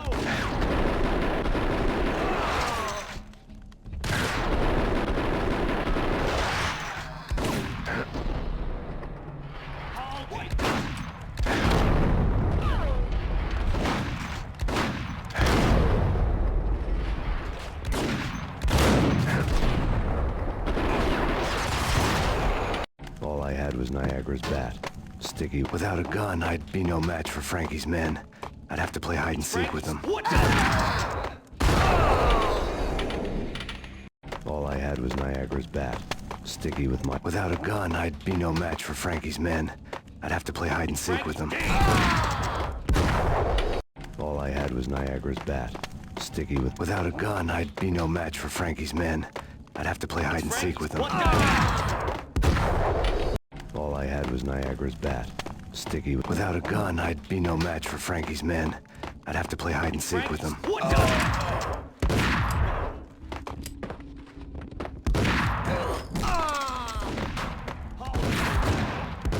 All I had was Niagara's bat. Sticky with my own blood. Without a gun, I'd be no match for Frankie's men. I'd have to play hide and seek with them.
Newspaper caption for a murder scene.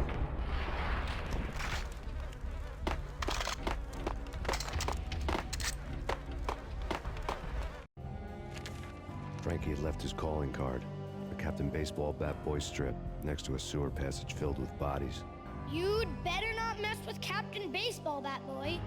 Even my arch enemy, Bicycle Helmet Girl, swoons at the sight of me. Aha!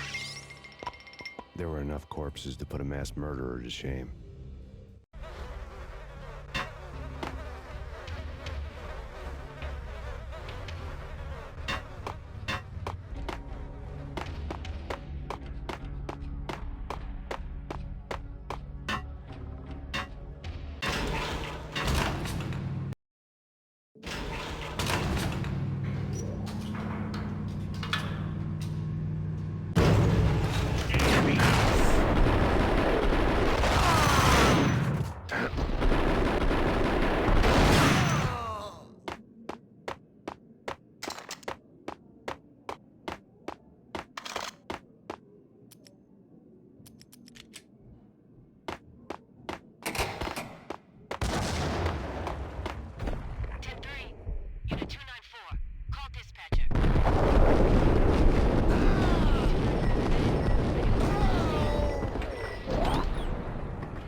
Things were fast going from bad to worse.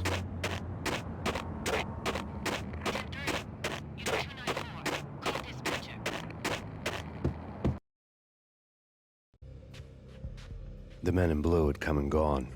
They had decorated the place with chalk outlines and tied it together with yellow tape. The cops who had stayed behind were dead. Frankie, his boys, and I had the place all for ourselves.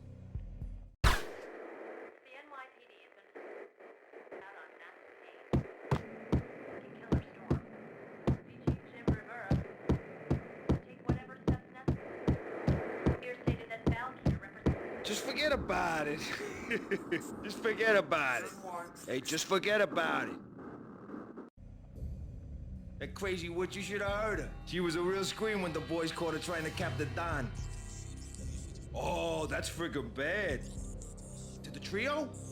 That's even worse than what Frankie's doing to that poor bastard downstairs. She's gonna take a long time to die. The mobster muscle on the phone was talking about Mona. Punchinello's trio were nothing but bad news.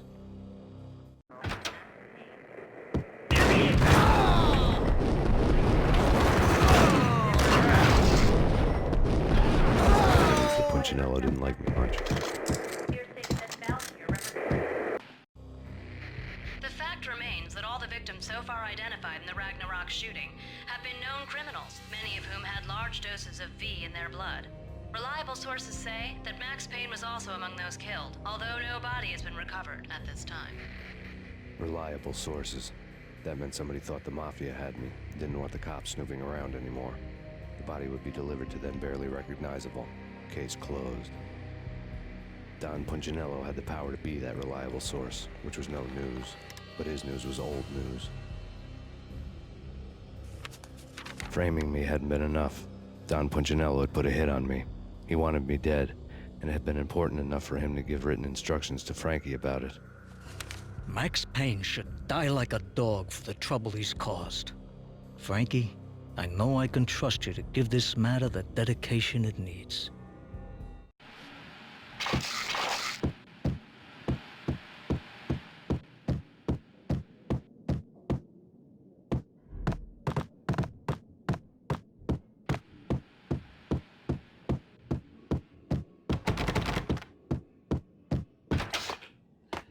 Hold it!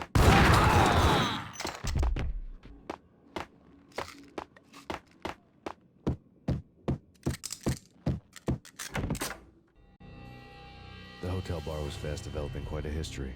True to his words, Frankie was there, having a beer. Jesus Christ. How the hell did you get loose?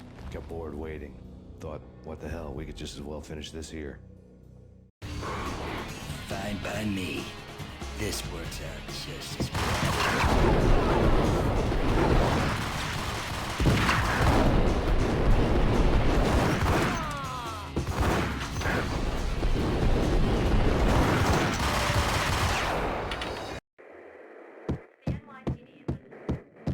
Just forget about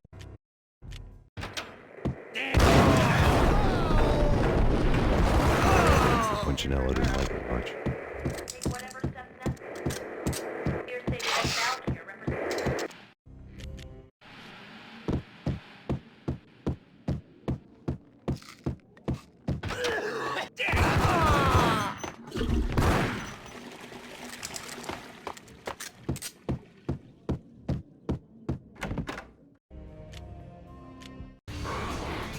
fine by me.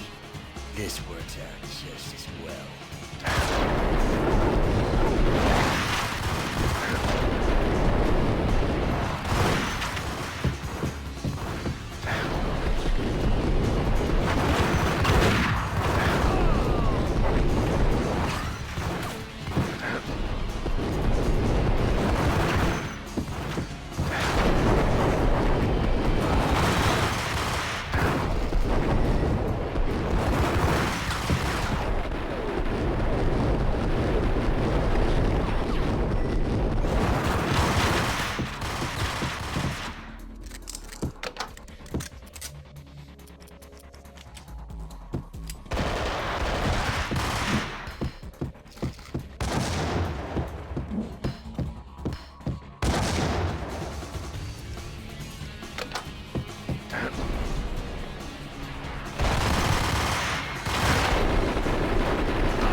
Hank, you've been a lovely audience.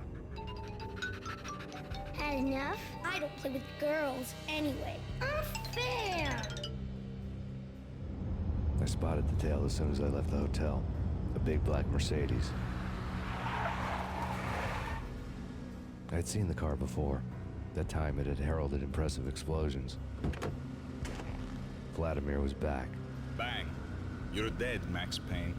I might have laughed if I remembered how. What's this supposed to be? Cops and robbers? Look, you want something with me? Get in line. Peace, man. Relax. You know you are a real news item. Armed and dangerous. I am going to make you an offer you can't refuse. I've always wanted to say that. It's a bum rap. I've been framed. That's a moot point. Whatever you did or did not do, I'm sure you had good reason for doing it. Want to hear me out? I'm listening. Punchinello messing with V is bad for business all around. But that's not all. There is this guy, Boris Dime, used to pull jobs for me. He's the captain of the cargo ship Charon. Now the bastard turncoat has gone over to the other side, Punchinello's. The ship's loaded with high-res hardware, guns, my business. If Punchinello gets hold of that cargo, he's won and I have lost. And you'll have your work cut out for you. If you want to get to Punchinello, you'll need heavy-duty persuaders. I am just the man to get them for you. Change the ship back under my flag, maybe pop 2 in the traitor Dime's head while you're at it. You'll get enough guns to start the apocalypse. You in or out? Let's get this show on the road. Vladimir was one of those old-time bad guys with honor and morals, which made him almost one of the good guys. None of us was a saint. The Brooklyn riverfront was a maze of rusty containers, sharp-boned cranes looming up from the snowstorm. On a night like this, you couldn't help but think of the dark army of dead men sleeping with the fishes, cement shoes in line. No Minotaur lurked in this labyrinth, but somewhere out there, on the clanking deck of his cargo freighter, the skipper of the Chiron was waiting, like the ferryman of the river Styx. Hey, yeah!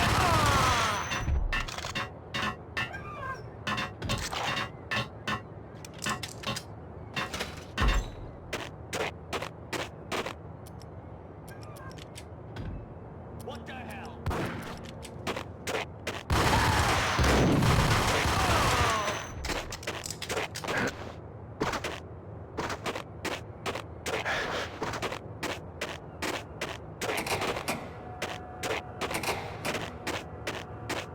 Both of them beaten to a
raise the bridge.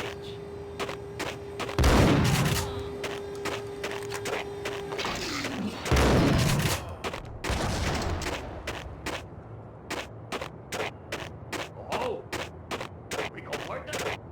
This way, in here.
Max Payne.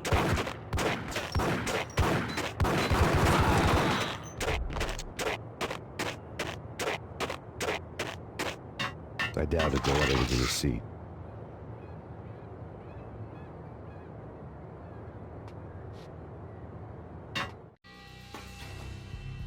Rico Muerte had come to town to do more than just sort out family troubles. Exhibits number 1, 2, and 3. Briefcase of money, a sniper rifle, and an envelope with one word neatly printed on a folded piece of expensive paper. Mayor. It didn't sound like a mafia contract at all. It was too cold and too to the point.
What the hell?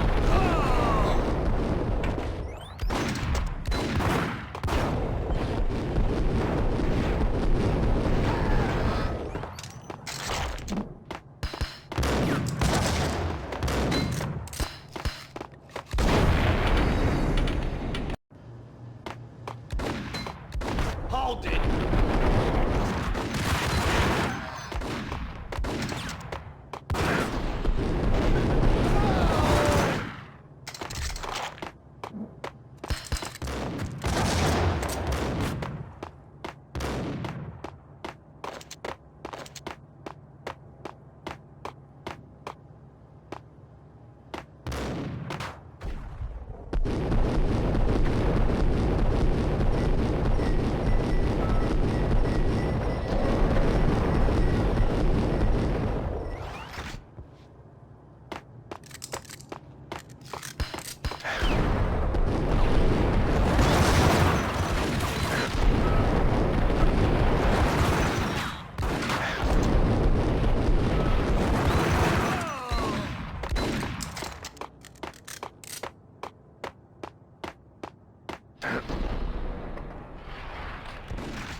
What the hell?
me some!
Found Boris Dime's ship.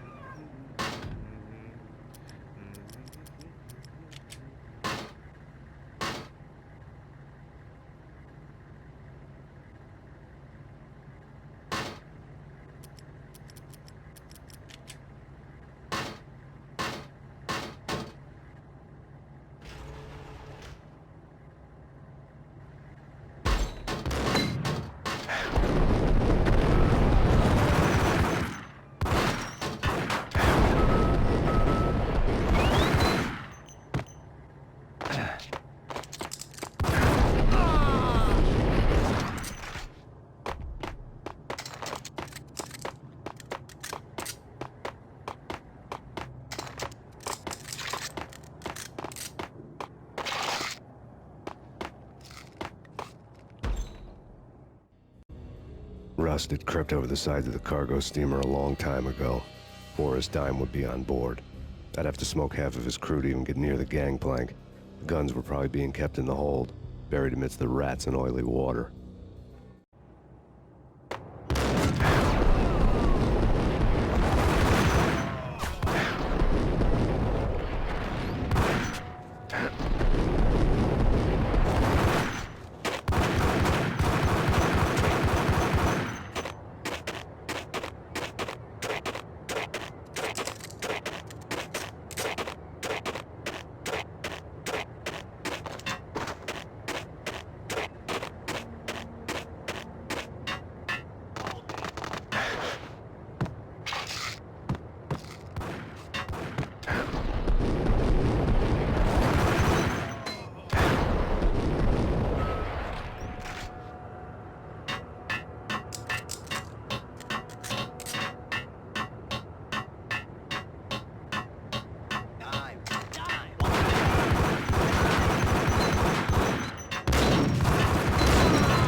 Angie, tell me, how much did Dime cost you? I bet it was more than his name. Max Payne. Right the first time. You're dead, punk. You sure you're not confusing me with Boris here? But you are right, of course. Pretty soon we should get together and have a talk. You son of a... Pissing Punchinello off was a dangerous game, but when people get mad, they make mistakes. I should know. That's where I wanted Punchinello, mad enough to trip over his own feet, preferably into a grave.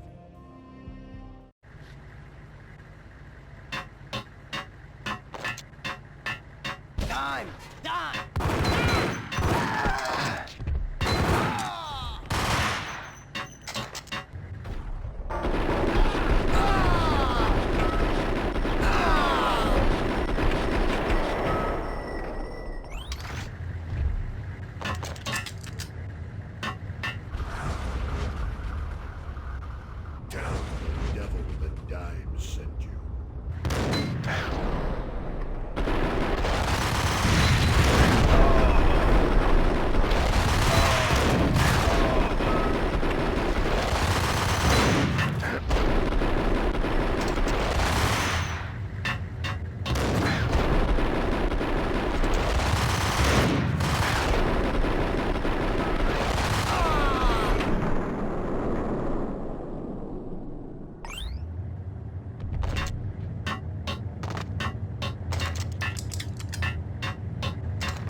Did you get everything you need? Check.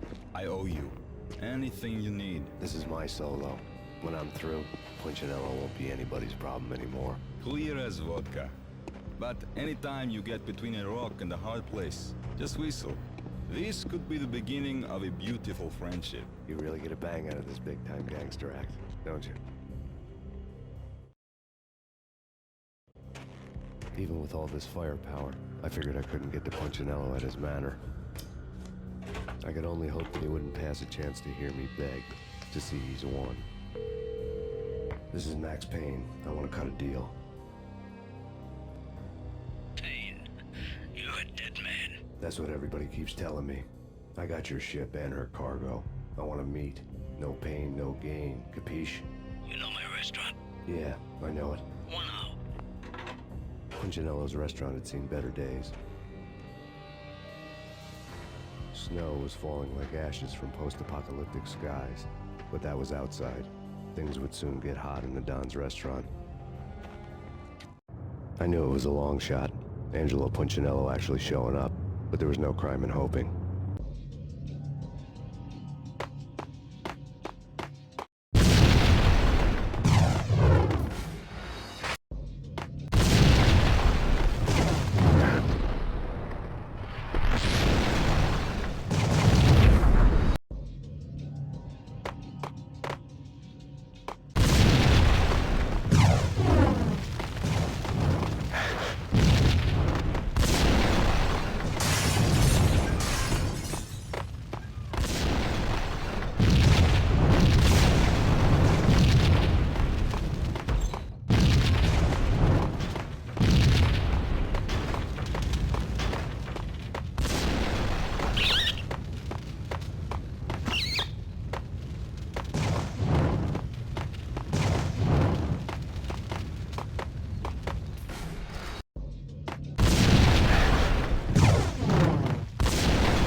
Punchinello was burning to get me. The feeling was mutual.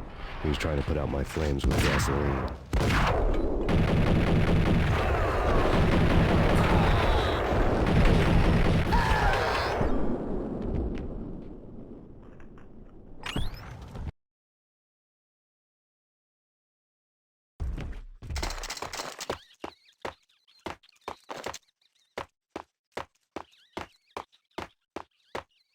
The mobsters have been guarding a real treasure. The way out of this disco inferno. Here he is!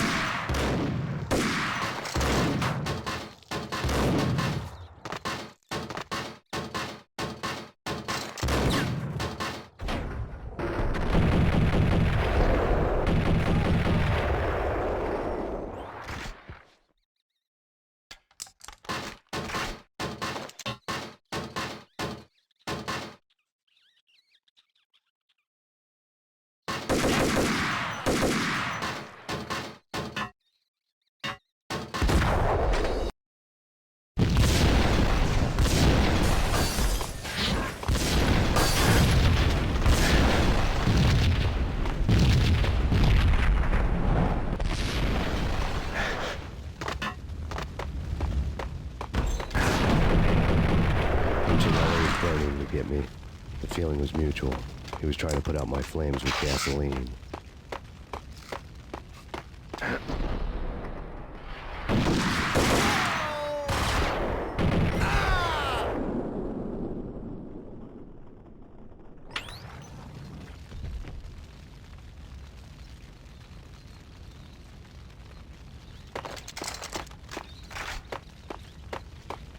The mobsters have been guarding a real treasure. The way out of this disco inferno. It's Payne!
Vlad had seen my smoke signals. The Mercedes was revving to go, almost drowning out the Banshee well of the sirens. You coming? We'll drop you off at the Punchinello Manor. Sounds good to me. When this is over, look me up. I could use a professional like you. I'll keep that in mind.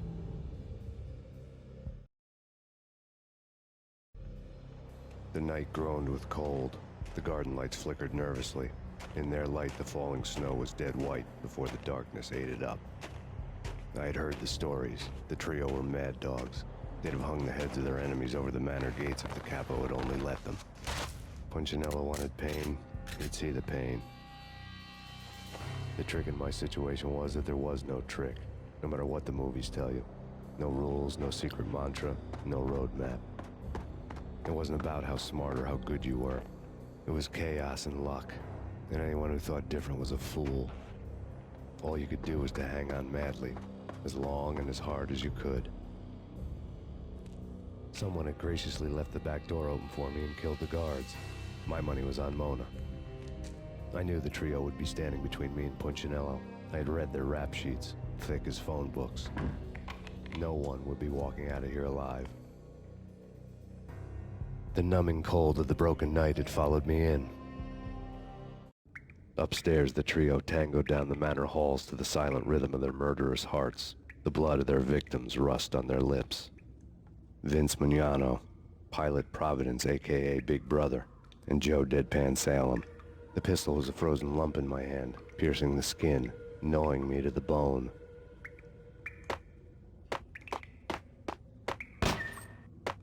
In death, the thug had been promoted to mess. Someone hadn't enjoyed the Don's hospitality. Someone with a flair for the dramatic. Someone who had let herself out of a locked cell and past a couple of armed guards. My thoughts were on Mona again. I could only hope she was a good enough gambler to walk away while she was still winning, before she'd run into the trio.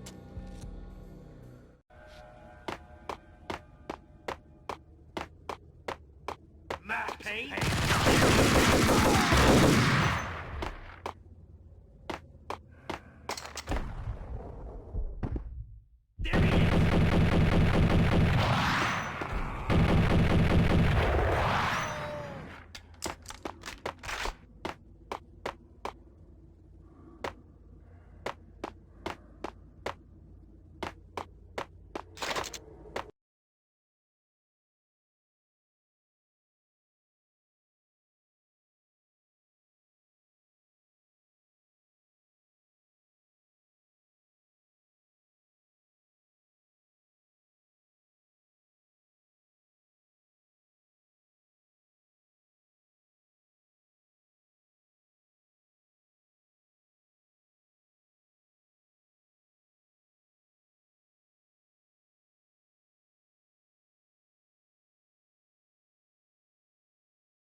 him upstairs!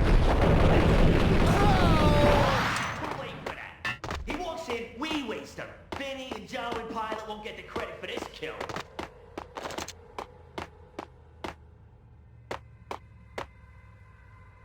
What the hell?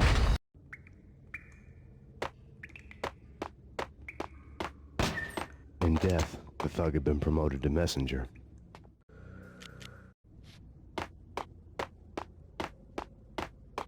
Max Payne!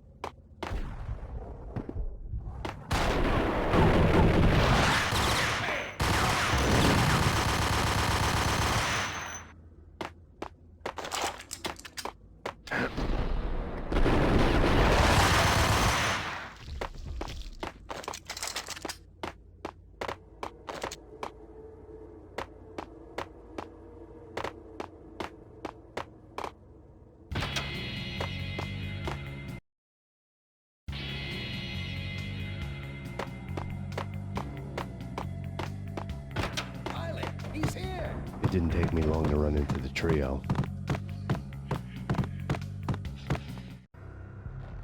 The word on Lisa Punchinello was that she was a bit of a witch. The tarot cards on the kitchen table fit the picture. They weren't my kind of cards, but I was willing to take a crack at the hand Mrs. Punchinello had dealt. The first card was the Tower. Maybe that was supposed to be the Manor. It got easy after that. The devil was the master of the house, and death was me, coming for him.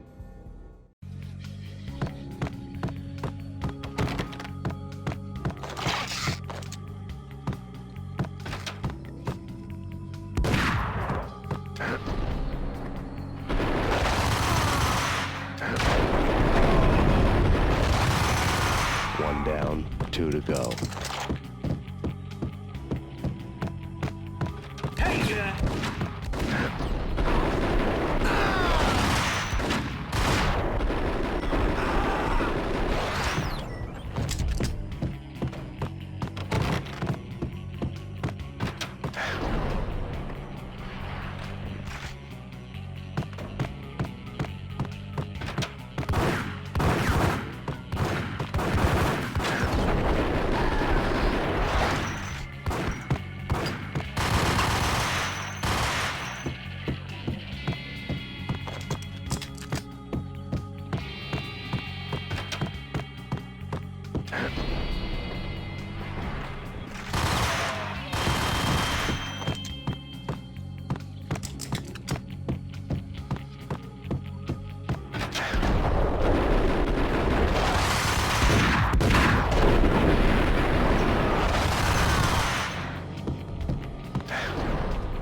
Two down, one to go.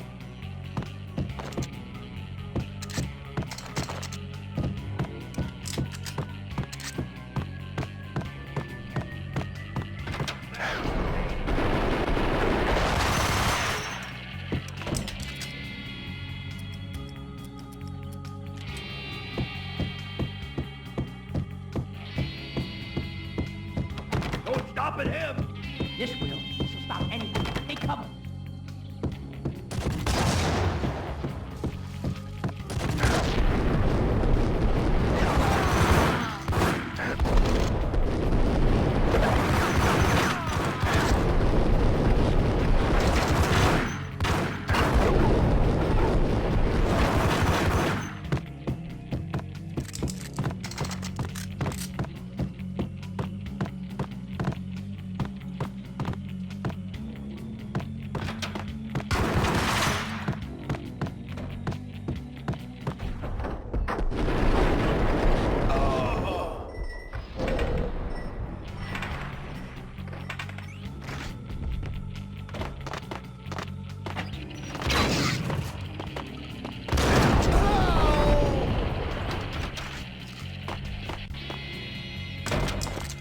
It was too late for her.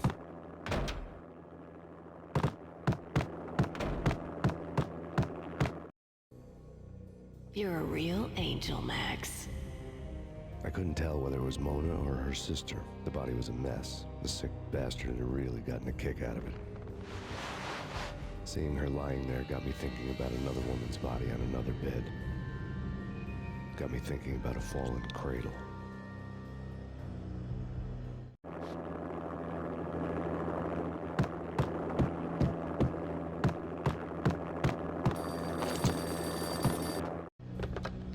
Max Payne.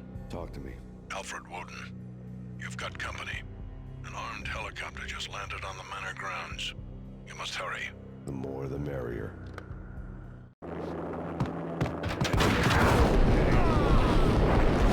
Vince Mugnano.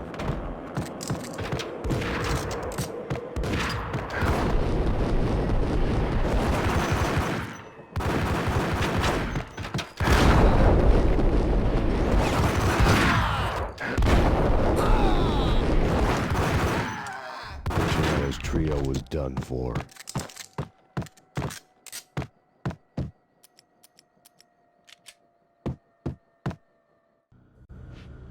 Outside my door. Hurry.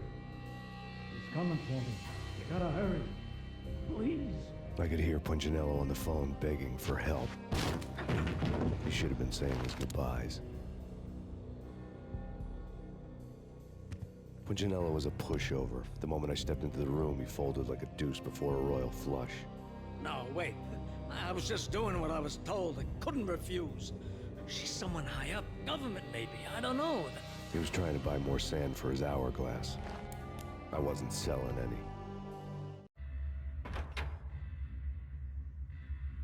No, I told him not to.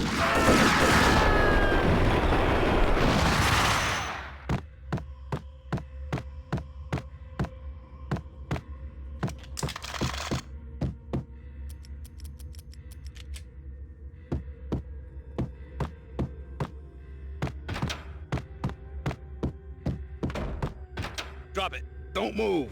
Game over, Max Payne. I could tell when I was outgunned. It was time to take another beating.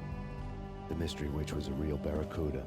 Trouble on dagger heels, a smoking assault rifle in her hand, and an army of killer suits behind her. How sweet. I get to kill two birds with one stone. Sooner or later, it was going to catch up with you. Mr. Payne, it's time to show you the benefits of my brew.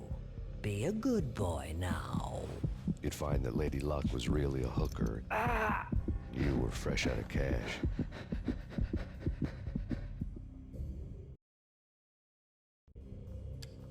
Gentlemen, we're done here. Take me to Cold Steel. She had just given me an OD of Valkyr. I could feel green fire eating my brains. They turned to steam. They did a fade on me. I'd never had a chance. The witch had got me just as sure as if she put a gun to my head and pulled the trigger. The shadows rushed me, bruised mugshot faces hungry for revenge. They knew my weak spots and closed in for the kill. The floor turned into a vortex of green blood. I fell. The flesh of fallen angels.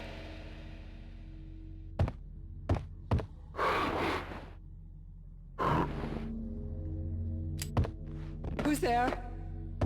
Max? Max, is that you? Max? Where are you, Max? Please.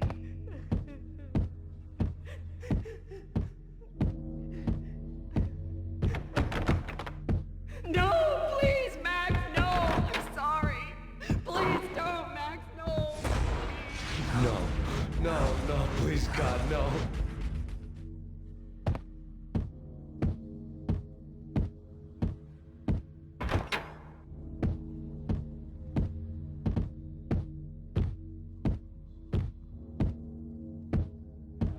Max? Where are you, Max? Please.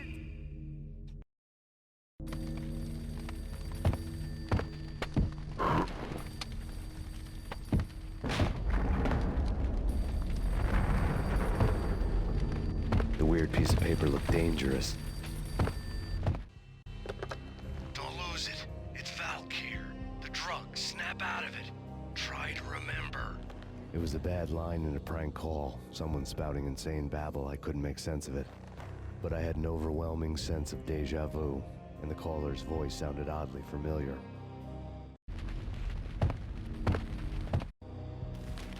There was something disturbingly familiar about the letter before me. The handwriting was all pretty curves. You're in a computer game, Max. The truth was a burning green crack through my brain, weapon statistics hanging in the air, glimpsed out of the corner of my eye, endless repetition of the act of shooting, time slowing down to show off my moves, the paranoid feel of someone controlling my every step. I was in a computer game. Funny as hell, it was the most horrible thing I could think of.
Max! No! Max!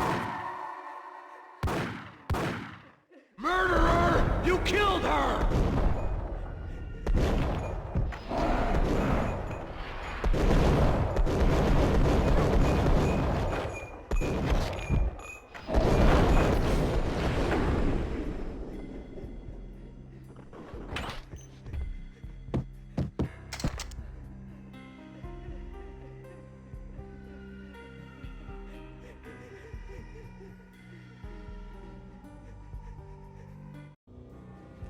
Max, something happened at the office today.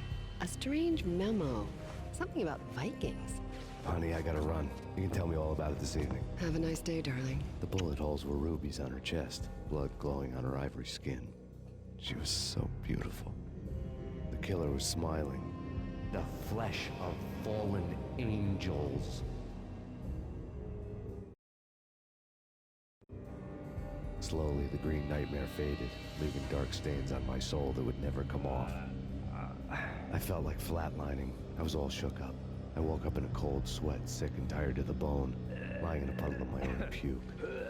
The hag had said take me to Cold Steel before it had all gone crazy. It was a clue, the only one I had. It took me forever to crawl back to my feet and hit the road, but when I did, I drove straight to Cold Steel Foundry outside the city. There was a whole lot of action around the place for a freezing winter night. Trucks coming and going, men running. I had the drop on the mystery witch. She thought I was dead. I was on her blind side. I was going in. The bad trip had put me in a crazy mood, adrenaline pumping through my aching veins. Staggering on the mill roof in ice and snow and wild wind, I was a ninja. My kung fu was strong. I wasn't kidding anybody. At best, I was Superman on Kryptonite about to fall through a skylight, down to where it was all going down. A half-abandoned industrial area in the middle of nowhere. The factory was a perfect front for any number of illegal activities.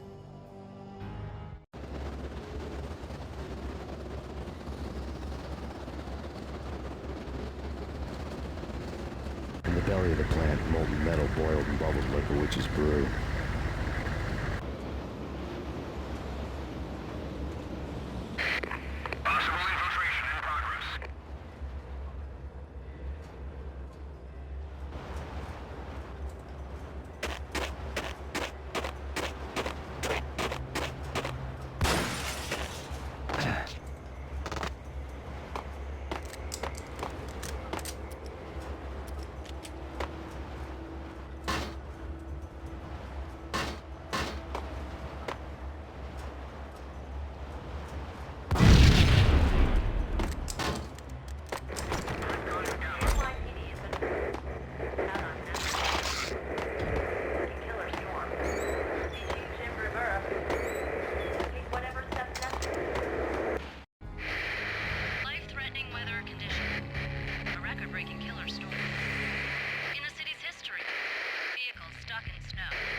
Out in the night, snow fell like confetti over the Devil's Parade. The storm was anything but over.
danger area.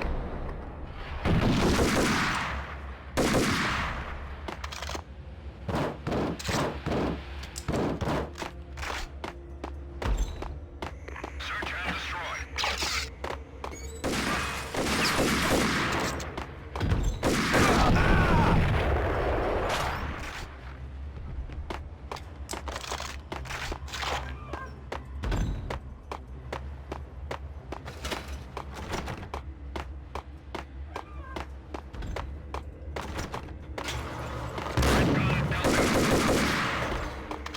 In pursuit of the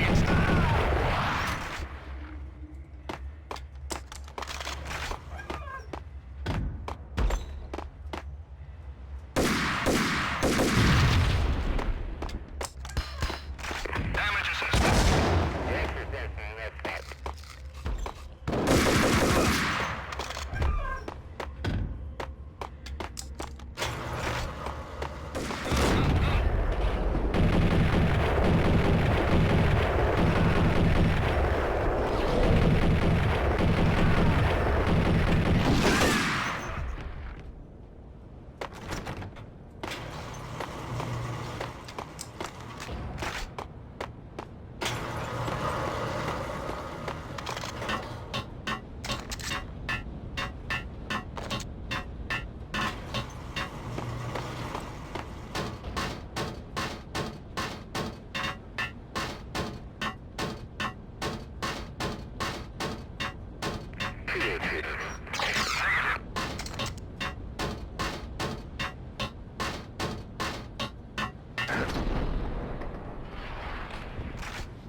Can you believe it?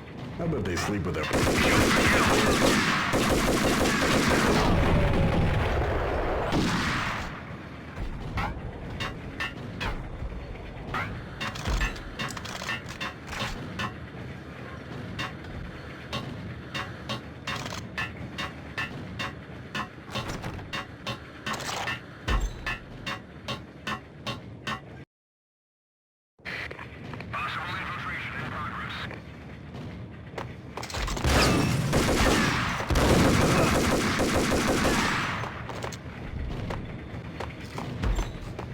folder on the table pulled the grim tail.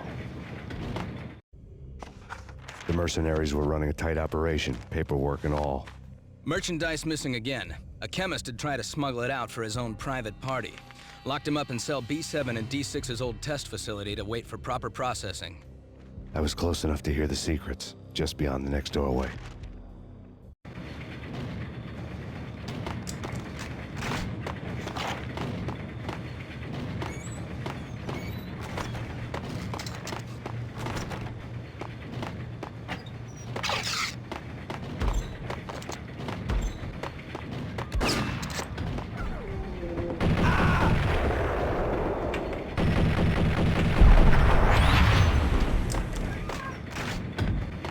Casualty status.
me the way. Processing diagrams fill the control room screens, all but one. An elevator titled D6 on one of the screens, somewhere onwards, past rows of ovens, in the core of the plant.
showed me the way.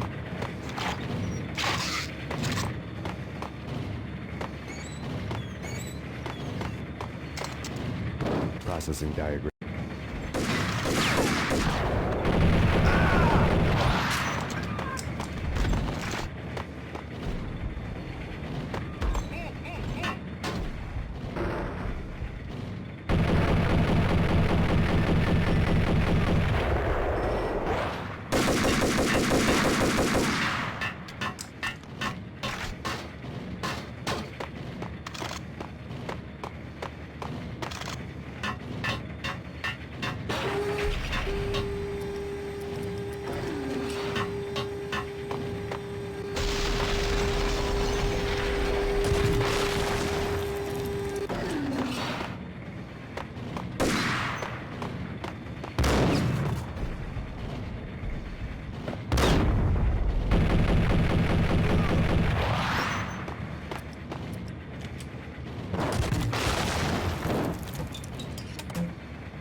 Go, go, go!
In pursuit of the intruder.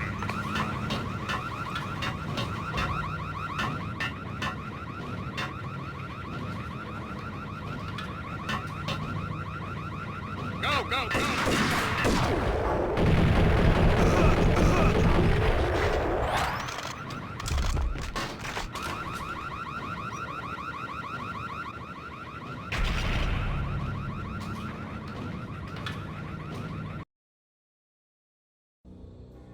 I had taken on the role of the mythic detective, Bogart as Marlowe, or as Sam Spade going after the Maltese Falcon to unravel all the mysteries. Following a path of clues to that final revelation, even if it would take me down to the cold, cavernous depths of a grave.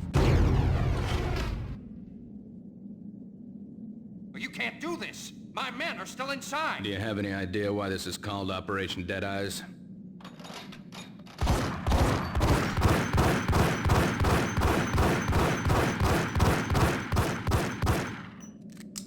I think he's dead already. Let's do it.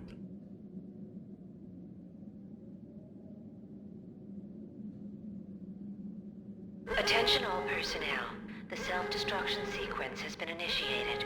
Evacuate the complex We've got immediately. company. The self-destruction sequence has been initiated.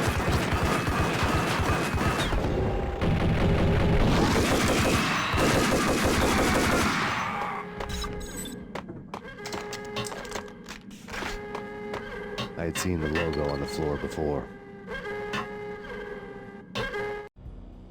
There was an old army bunker under the steel mill. I knew the military plaque on the floor. I had seen 1,000 variations of the insignia on crumbling brick walls everywhere in the city. The sword replaced by a syringe.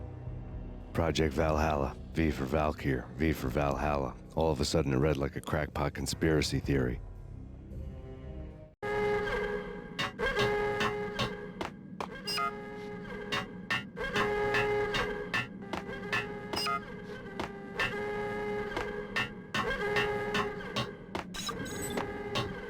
Abort! Abort! The self-destruct... Go, go, go!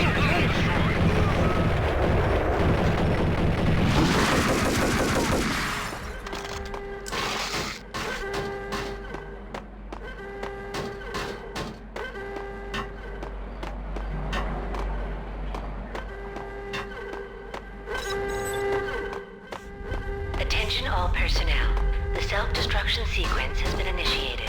Proceed to the nearest exit immediately.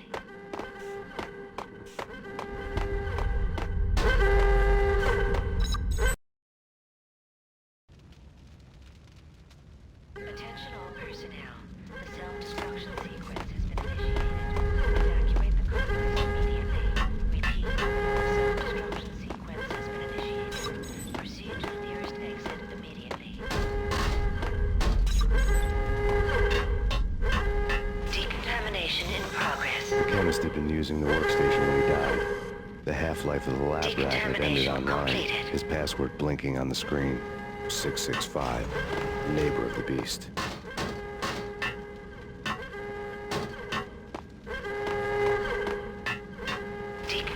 Decontamination in progress.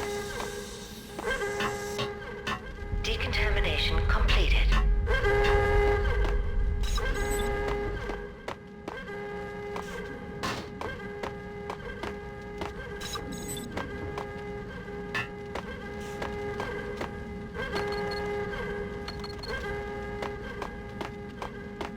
Attention all personnel.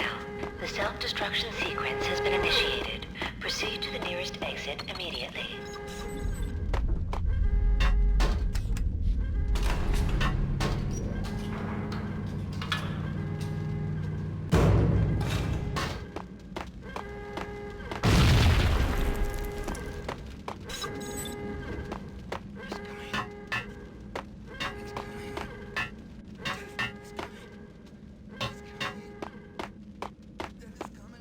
Hey! In here! Hey! Thanks. I thought I was gonna die in there for sure. I need you to get me through the decontamination chamber airlock. You're crazy! No way! The place is blowing up, for Christ's sakes! Either that or back to the cell. Your choice. Okay, I'll do it. I'll do it.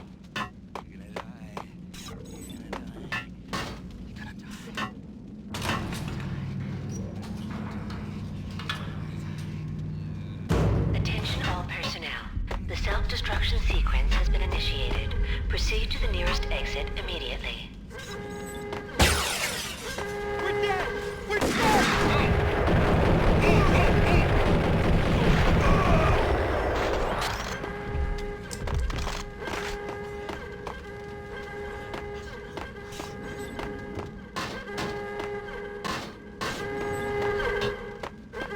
Get in! I'll punch you through. The bad thing. Bad. Decontamination control.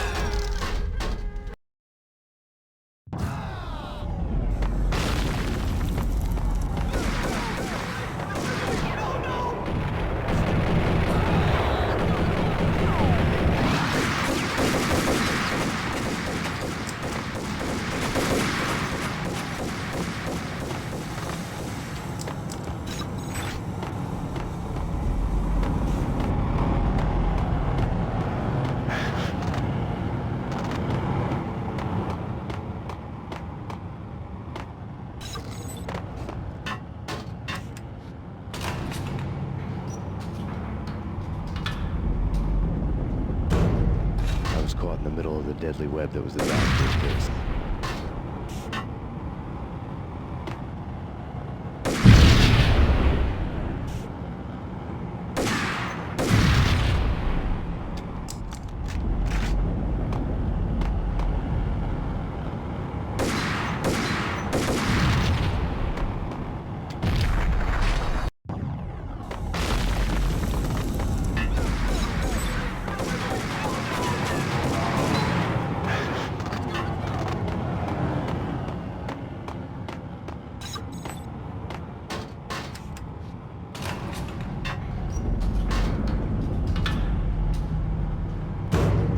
I was caught in the middle of the deadly web that was the Valkyr case.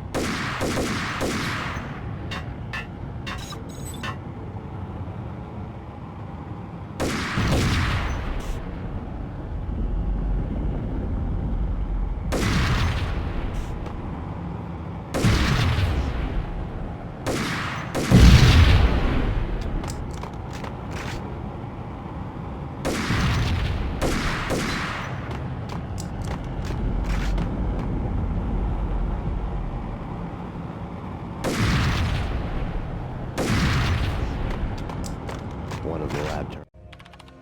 Top secret. Project Valhalla. U.S. Army. Yggdrasil Network. Valhalla. The otherworldly place in Norse mythology where the bravest heroes spent their afterlife feasting and fighting forever. Their wounds miraculously healed night after night. Valkyr. The maidens who chose the most courageous Viking warriors and carried them to Valhalla. 1991. The research objective is to create a chemical substance to enhance the stamina and morale of infantry troops. 1995. Results unsatisfactory. Project canceled. Someone had decided to continue the sick experiment unauthorized. Project compromised. Data leak. Fix the damage by any means necessary. Security clearance red. Authorized by the project lead. Field test. Double the dosage for all the remaining test subjects. Observe and record the subject's behavior in an urban setting. The drop-off point was my old address in New Jersey. The file dated 3 years ago. Just when you thought you had reached the deepest depths of horror, it suddenly got worse. How to turn off that small voice inside your head that started to whisper that you should be glad that now, if not before, your revenge was justifiable on any conceivable moral scale. That small voice proved, beyond any doubt, that I was damned. The dagger-heeled woman had come and gone a long time ago. There was nothing more for me here. The bunker's name was a self-fulfilling prophecy.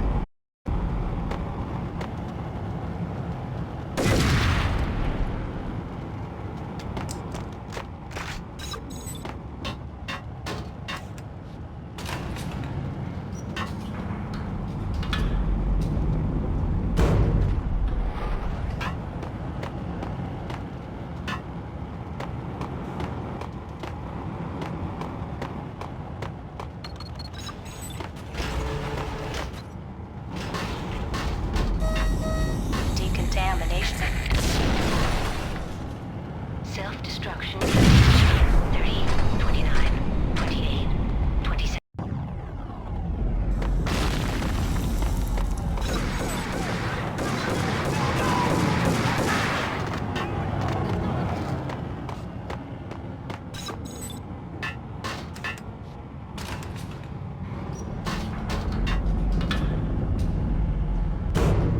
I was caught in the middle of the deadly web that was about to.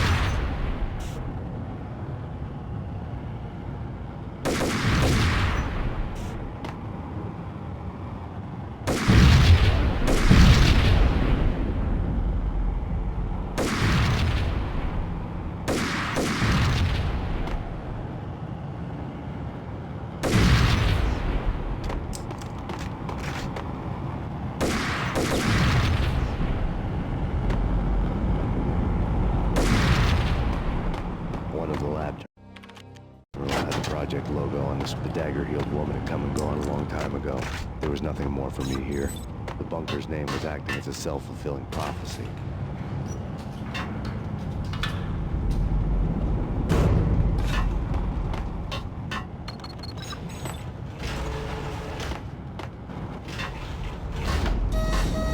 Decontamination.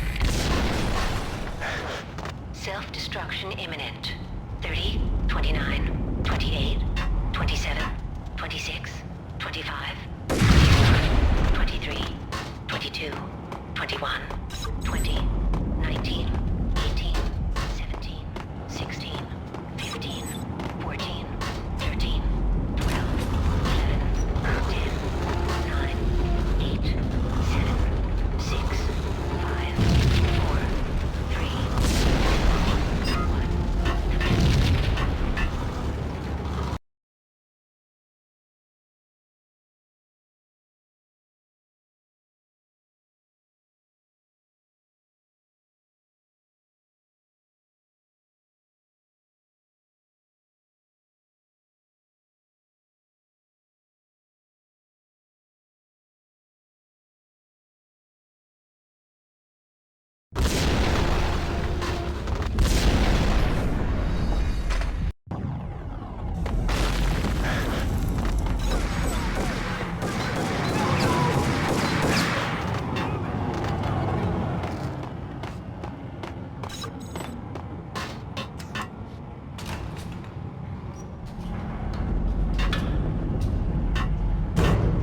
I was caught in the middle of the deadly web that was the Valkyr case.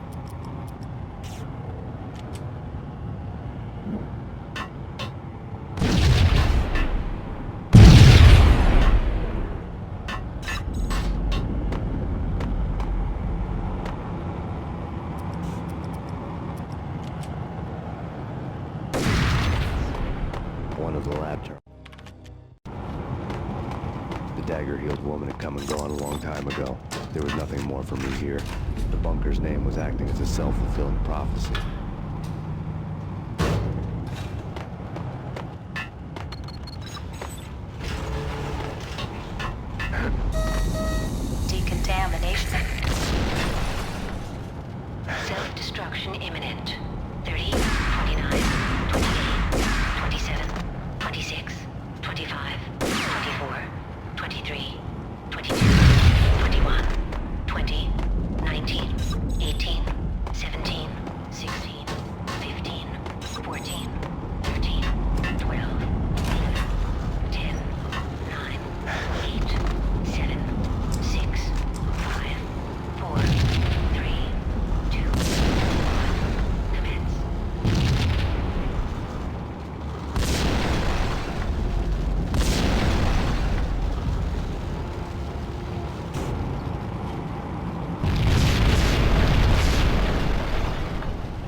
piece together a jigsaw, and the final picture is you finishing that same puzzle.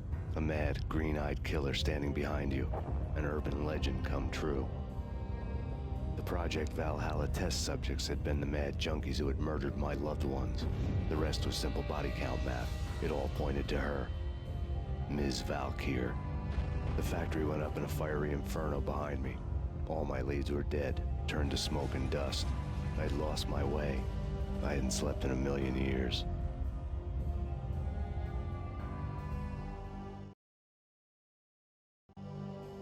I felt thin as death. I've been living on an endless supply of week-old donuts. They were fuel for this crazy furnace inside my head. I couldn't remember when I had last seen the sun. I was on a permanent graveyard shift.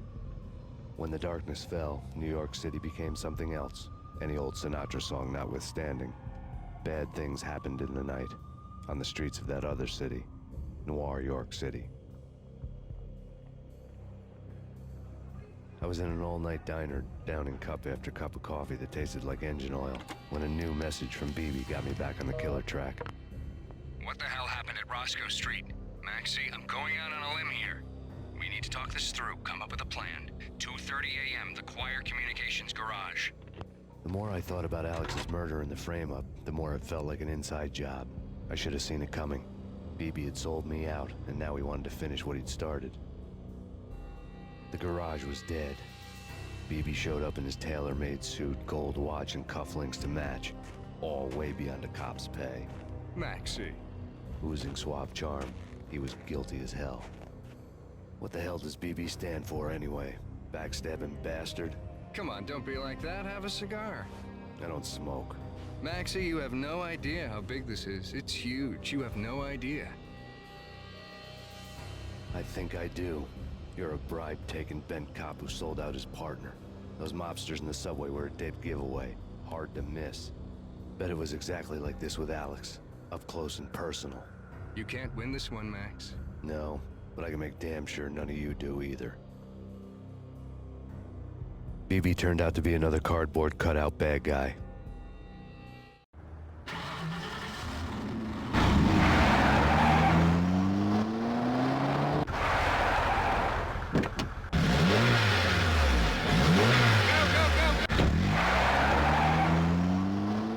A bad cop on the take. A cowardly right-hand man fleeing from the scene, leaving his paid thugs to do his dirty work.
Max Payne.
fire at the Punchinello Manor in Westchester. The manor is the home of Angelo Punchinello, the alleged head of the Punchinello crime family. The police are now saying, contrary to their earlier statements, that Max Payne is still alive and at large. He continues his vendetta against the Mafia, of which this last act of arson is attributed to. I had no recollection of setting any fires, but I did remember the flames.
Refuse to do the smart thing.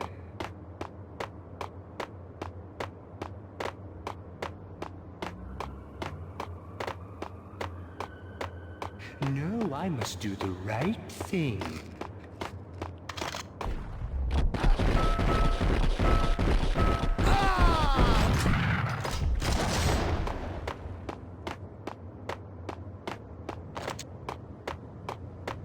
The payphone started to ring.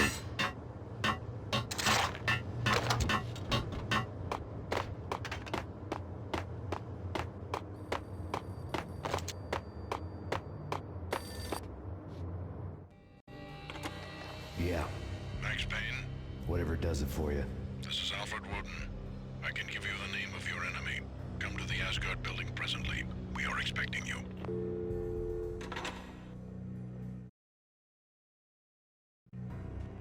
Woden was waiting for me on the steps of the old building. Mr. Payne, let's go inside. The others are anxious to begin. The others? Despite the general misconception, this building actually predates the City Hall by 2 years, thus being the oldest municipal building still in use here at the foot of the Brooklyn Bridge. No kidding. The old man played tour guide as he led me through a dark, domed hall. The answers I was after loomed large ahead. Mr. Payne, I would like to introduce you to my colleagues in what we call the Inner Circle. You've been watching too much X-Files. You have seen the files on Project Valhalla. We can fill the gaps, provide you with the information missing from those files. We were all involved in the early stages of the project during the Gulf War. What's the catch? We would very much like to blow this thing wide open, but our hands are tied. Her name is Nicole Horn. She was the key figure in Project Valhalla. When the funding was discontinued, She simply refused to quit. She knew exactly what she had in her hands. Nicole Horn is the president of Acer Corporation. She has more than half the city in her pocket. This must be kept under wraps. If you try to go public with this, we will deny any knowledge. We need you to take her out. Afterwards, we can protect you. Make all the charges go away. That was the cue for the killer suits to kick in the doors and swarm inside. It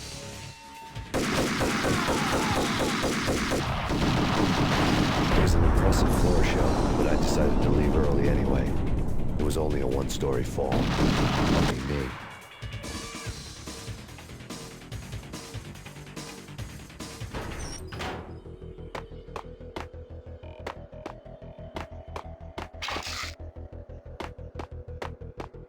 Acknowledged. Target escaped. Last...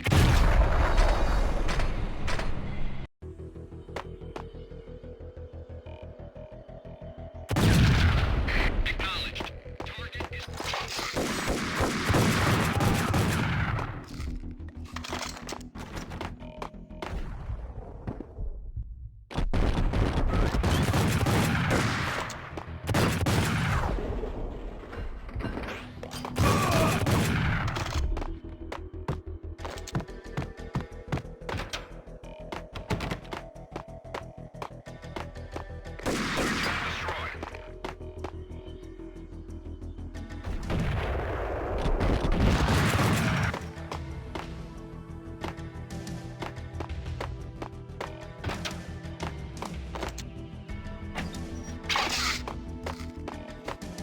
One of the monitors. On screen, the so-called corpse of Alfred Woden stood up, miraculously waking from his dirt nap, looking smug among his dead pals. In the land of the blind, the one-eyed man is king. I didn't know how he'd pulled it off, but it was a pretty slick way to get out of all his promises. Most of what he had said fit too well to be a load of crap. It showed what was left of the inner circle. Cover me. I'm going in.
saying that he's actually providing a service long overdue to the city. This crusade nonsense has gone too far. He's out of control. It must stop. He will be stopped. That was Deputy Chief Jim Rivera from the New York City Police Department.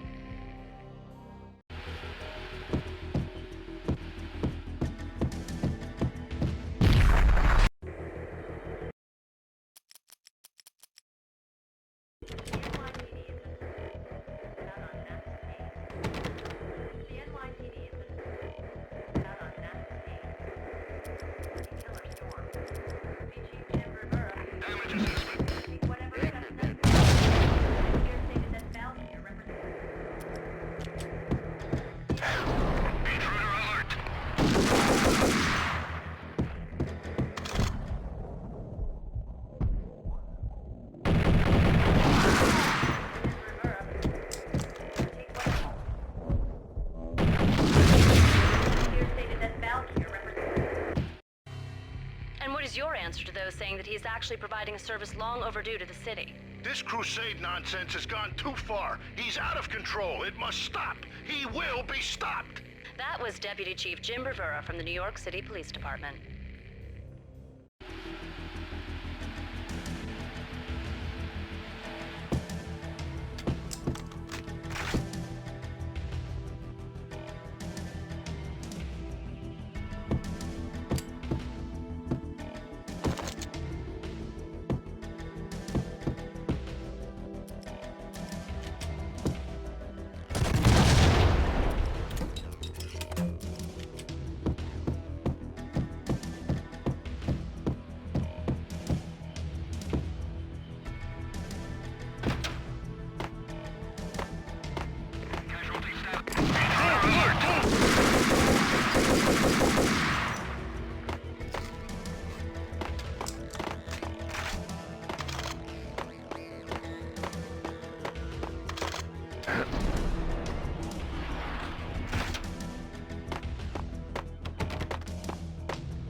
A videotape lay on the desk.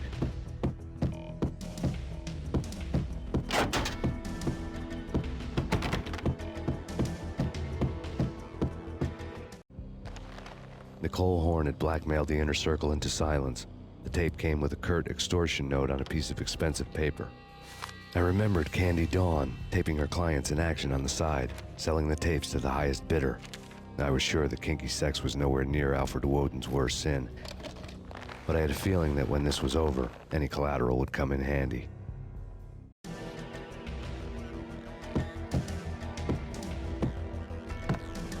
Woden had left me a present.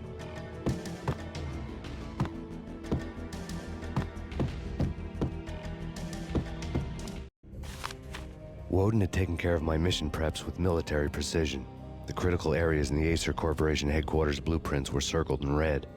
The president's office was at the top of the building, right below her penthouse suite. The elevators were controlled by a security computer, part of the mainframe located underground below the building. The high-rise was sealed as tight as a sci-fi fortress.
Best movie ever. Gotta be Butch Cassidy and the Sundance Kid.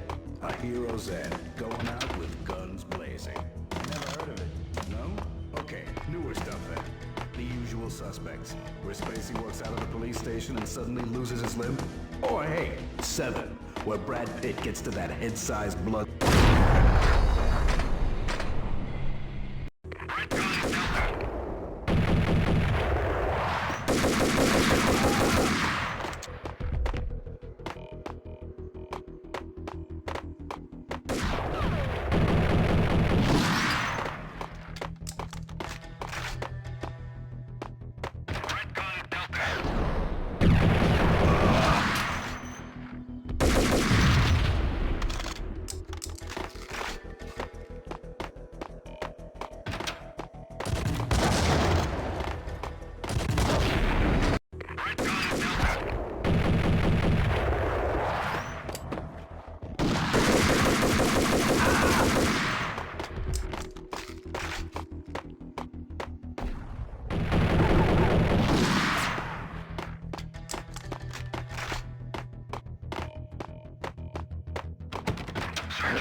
The best movie ending ever?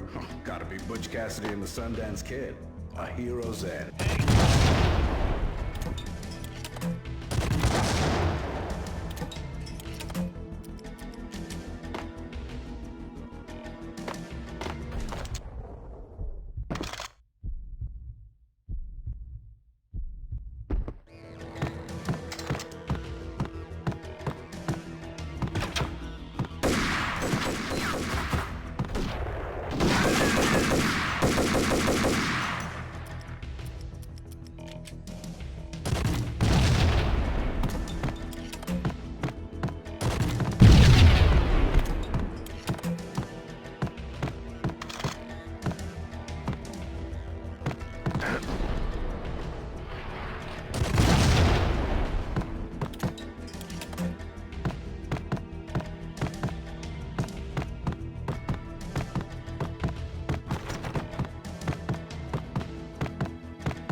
I had dreamed of revenge. Those dreams were always nightmares, of coming close and then failing.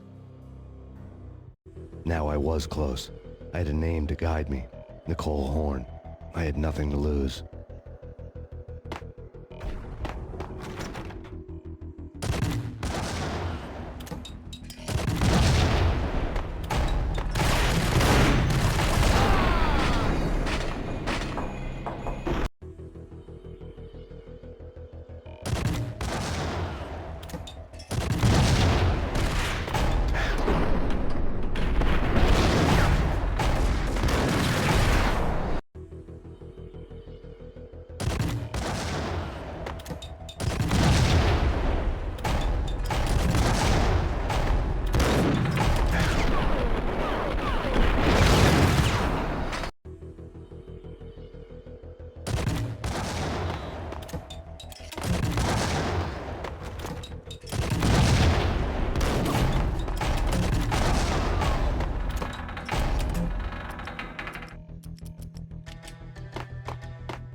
The Inner Circle had quite a track record.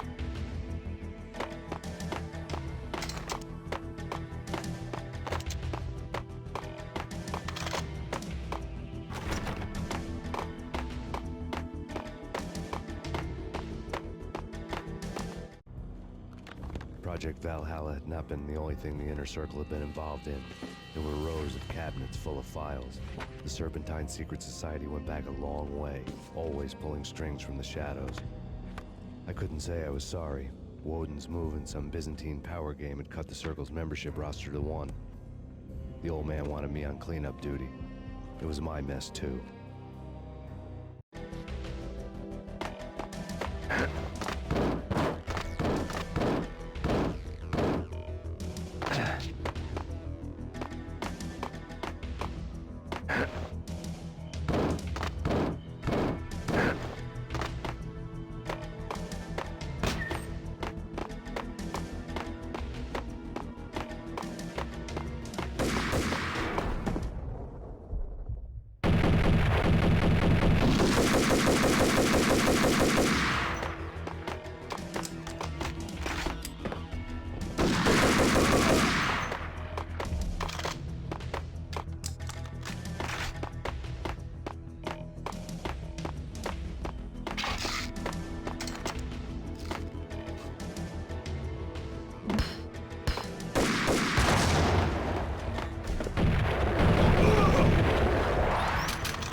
CIA, FBI, You've seen one, you've seen them all. Sure. Good for a professional.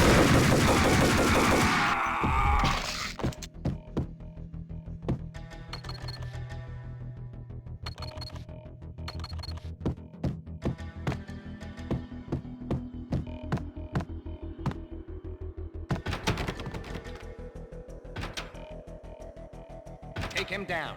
Shoot to kill. Let's finish this.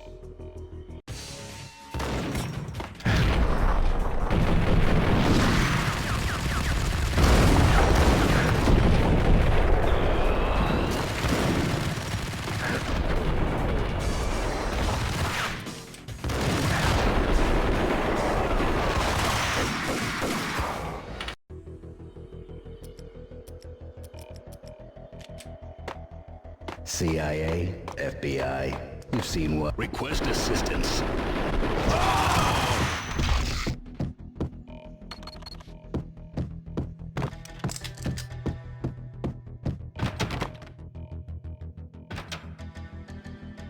Take him down.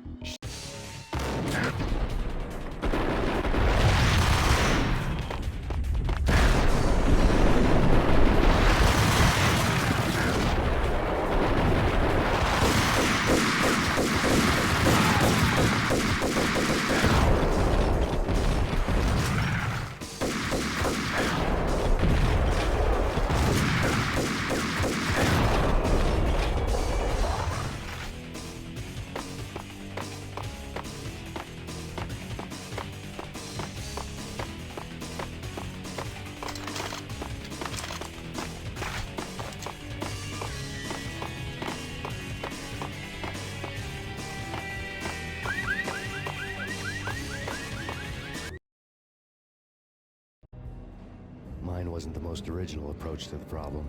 It wasn't as if it hadn't all been done before. An eye for an eye, the first principle of revenge. Old as dirt, still going strong. The cardinal rule in going after someone with an intention to kill was not to make it personal, which it almost always ended up being anyway. It did with me. I took my time, cruising around the city in the snow. There was no hurry. I knew what I had to do now. I took my time, thinking about it, building up the rage. When I was ready, I parked the stolen wheels at the front entrance of the Acer Corporation headquarters. Got out, got in, got cracking. I had a bullet with Nicole Horn's name on it. I had 10,000 bullets with the Hag's name on them. She had ultra-high-tech security systems, enough mercenaries and weaponry to start World War III. There was no fear. New York disappeared behind a veil of snow. I had crossed the threshold. This was her domain, sleek and sexy and soulless, all glass and steel. A place of color-coded security key cards, metal detectors, and surveillance systems.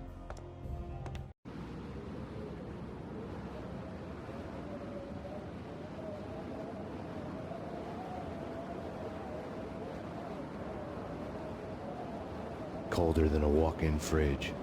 Cold as a gun.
gotta stop meeting like this.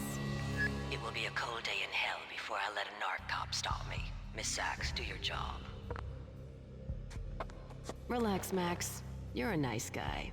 I don't kill nice guys. You're not bad yourself. It was different when Horn wanted Punchinello dead. To cut her ties to the Mafia. He deserved to die. The same goes with her. She's the bad guy here. Her sister was whispering to her in my favor. I knew the appetites of ghosts intimately. They hungered for revenge.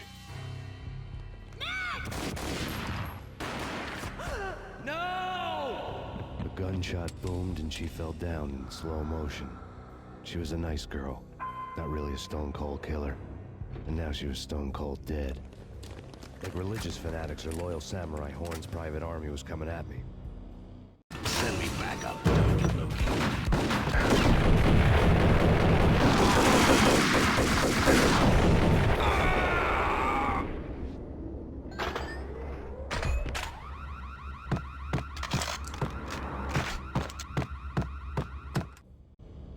When the elevator came back down, Mona was gone. There was a lot of blood, but no body. Something clicked for the final time. My mind had never been so clear, as if somewhere high above the storm clouds were already gone, cold stars blazing from the black skies.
You know what I'm talking about. And all the cool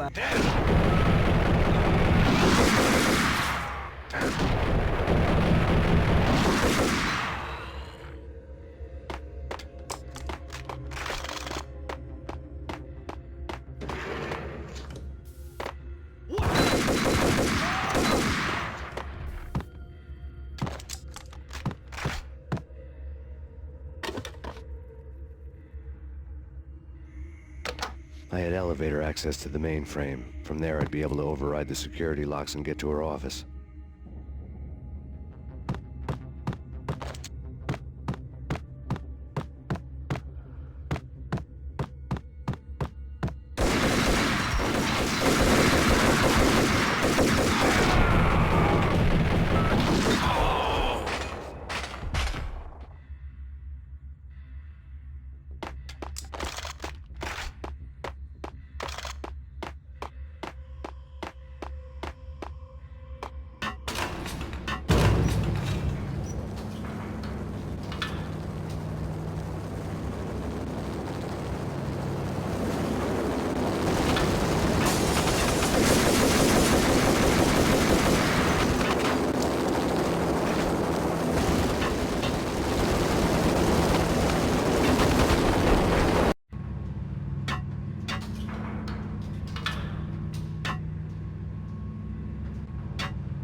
You know what I'm talking about. In all the cool action movies, and I'm talking about the coolest of the cool. It'll...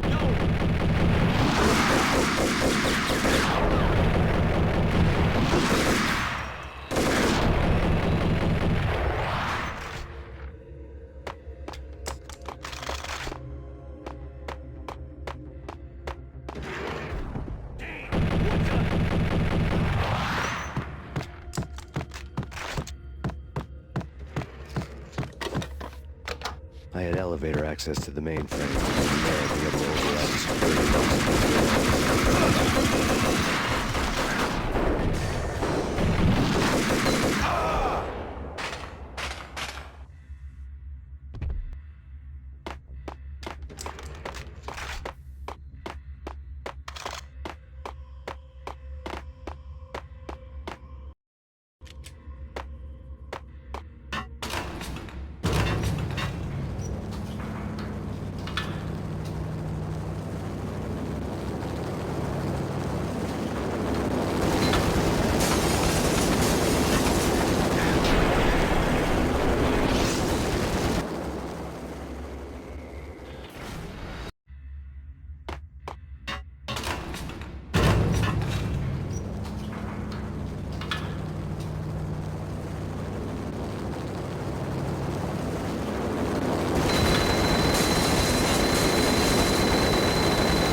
The unmarked chopper was Horn's pet guardian, inhuman and flawless. It was stalking me. I hate to be stereotyped. I'm not a cool...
Locks were now offline. All bets were off. The elevator would take me all the way up.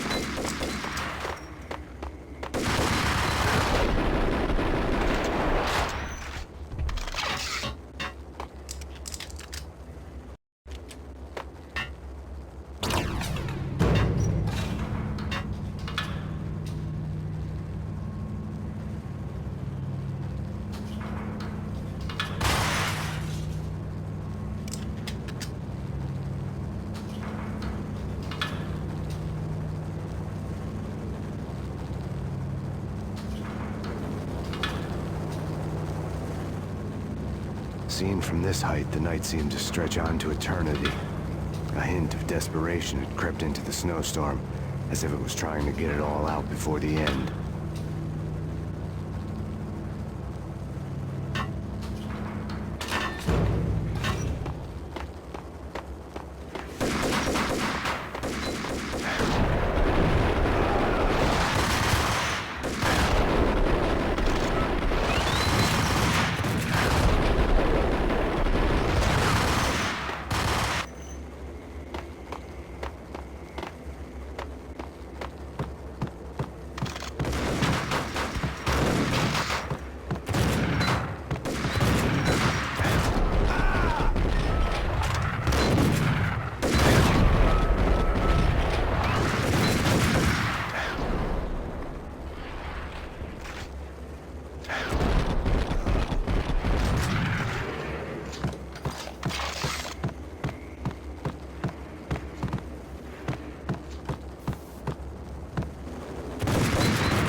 personal computer was on.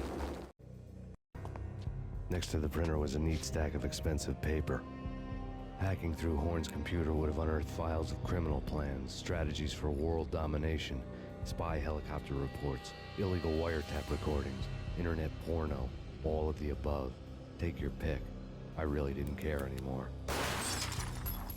I had seen too much of it already.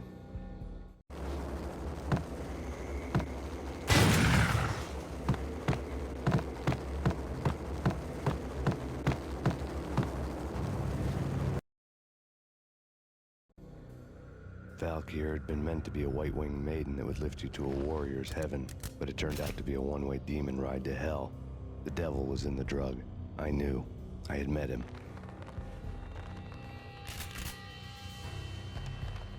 And now I was gonna kill her. The queen of the underworld who had tried to lift herself a bit closer to heaven with her drug money. No begging, no bribes. She knew better. Honor among killers. We who were about to die.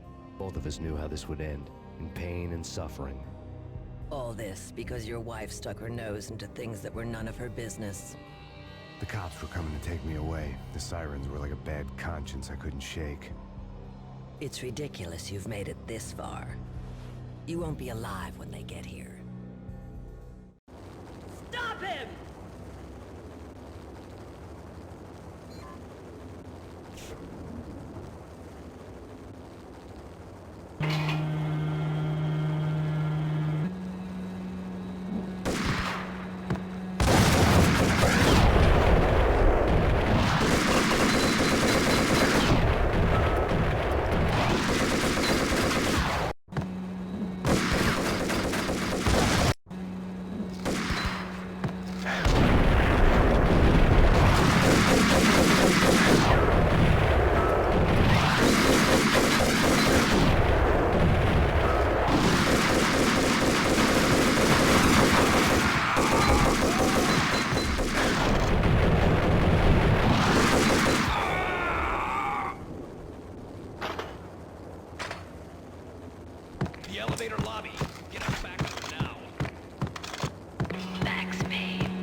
are up against an unbeatable. You have lost. Only death will set you free. We have him in the North Lounge. Send us assistance. Surrender. Give up. Max Payne, face it. You are up against an unbeatable. Already lost. You have lost. Only death will set you free. Accept it. Surrender. Give up.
mast.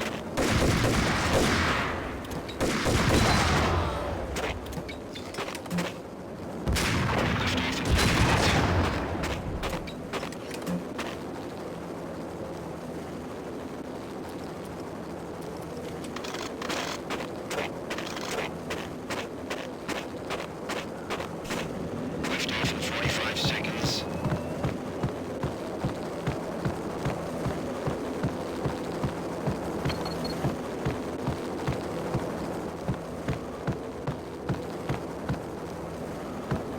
30 seconds to lift off.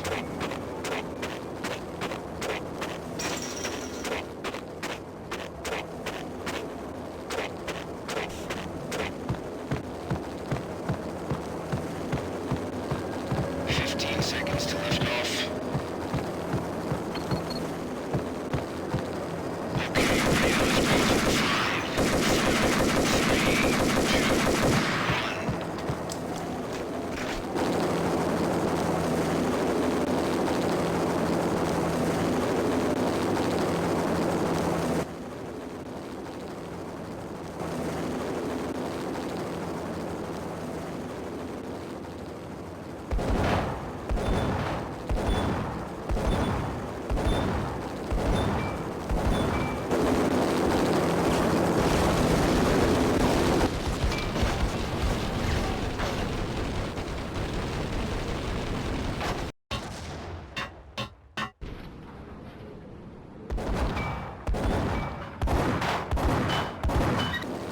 Roger that. Attempting to land now. It's gonna be tricky.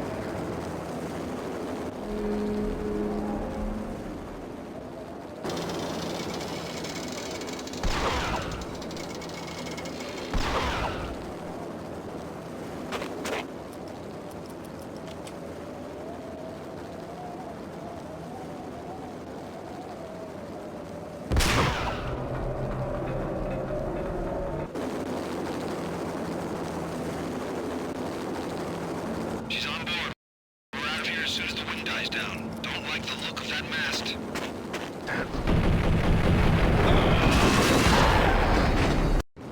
She's on board. We're out of here as soon as the wind dies down. Don't like the look of that mast. She's on board. We're out of here as soon as the wind dies down. Don't like the look of that mast. She's on board. We're out of here as soon as the wind dies down. Don't like the look of that mast. She's on board. We're out of here as soon as the wind dies down. Don't like the look of that mast. She's on board. We're out of here as soon as the wind dies down. Don't like the look of that mast.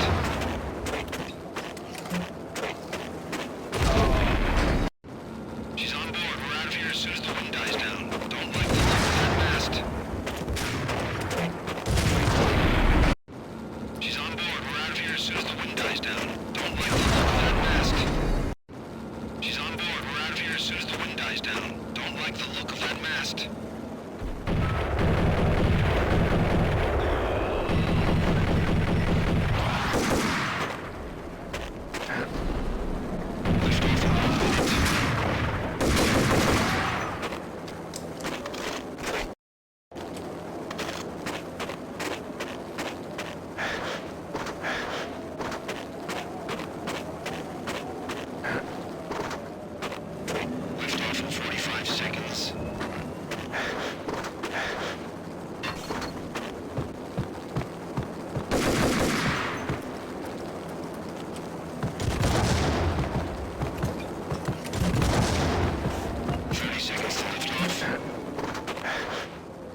They were all dead. The final gunshot was an exclamation mark to everything that had led to this point. I released my finger from the trigger. And then it was all over. The storm seemed to lose its frenzy. The ragged clouds gave way to the stars above. Max Payne, this is Deputy Chief Jim Bravura from the NYPD. We've got the building surrounded. Throw down your weapons and lie down with your hands behind your head. A bit closer to heaven.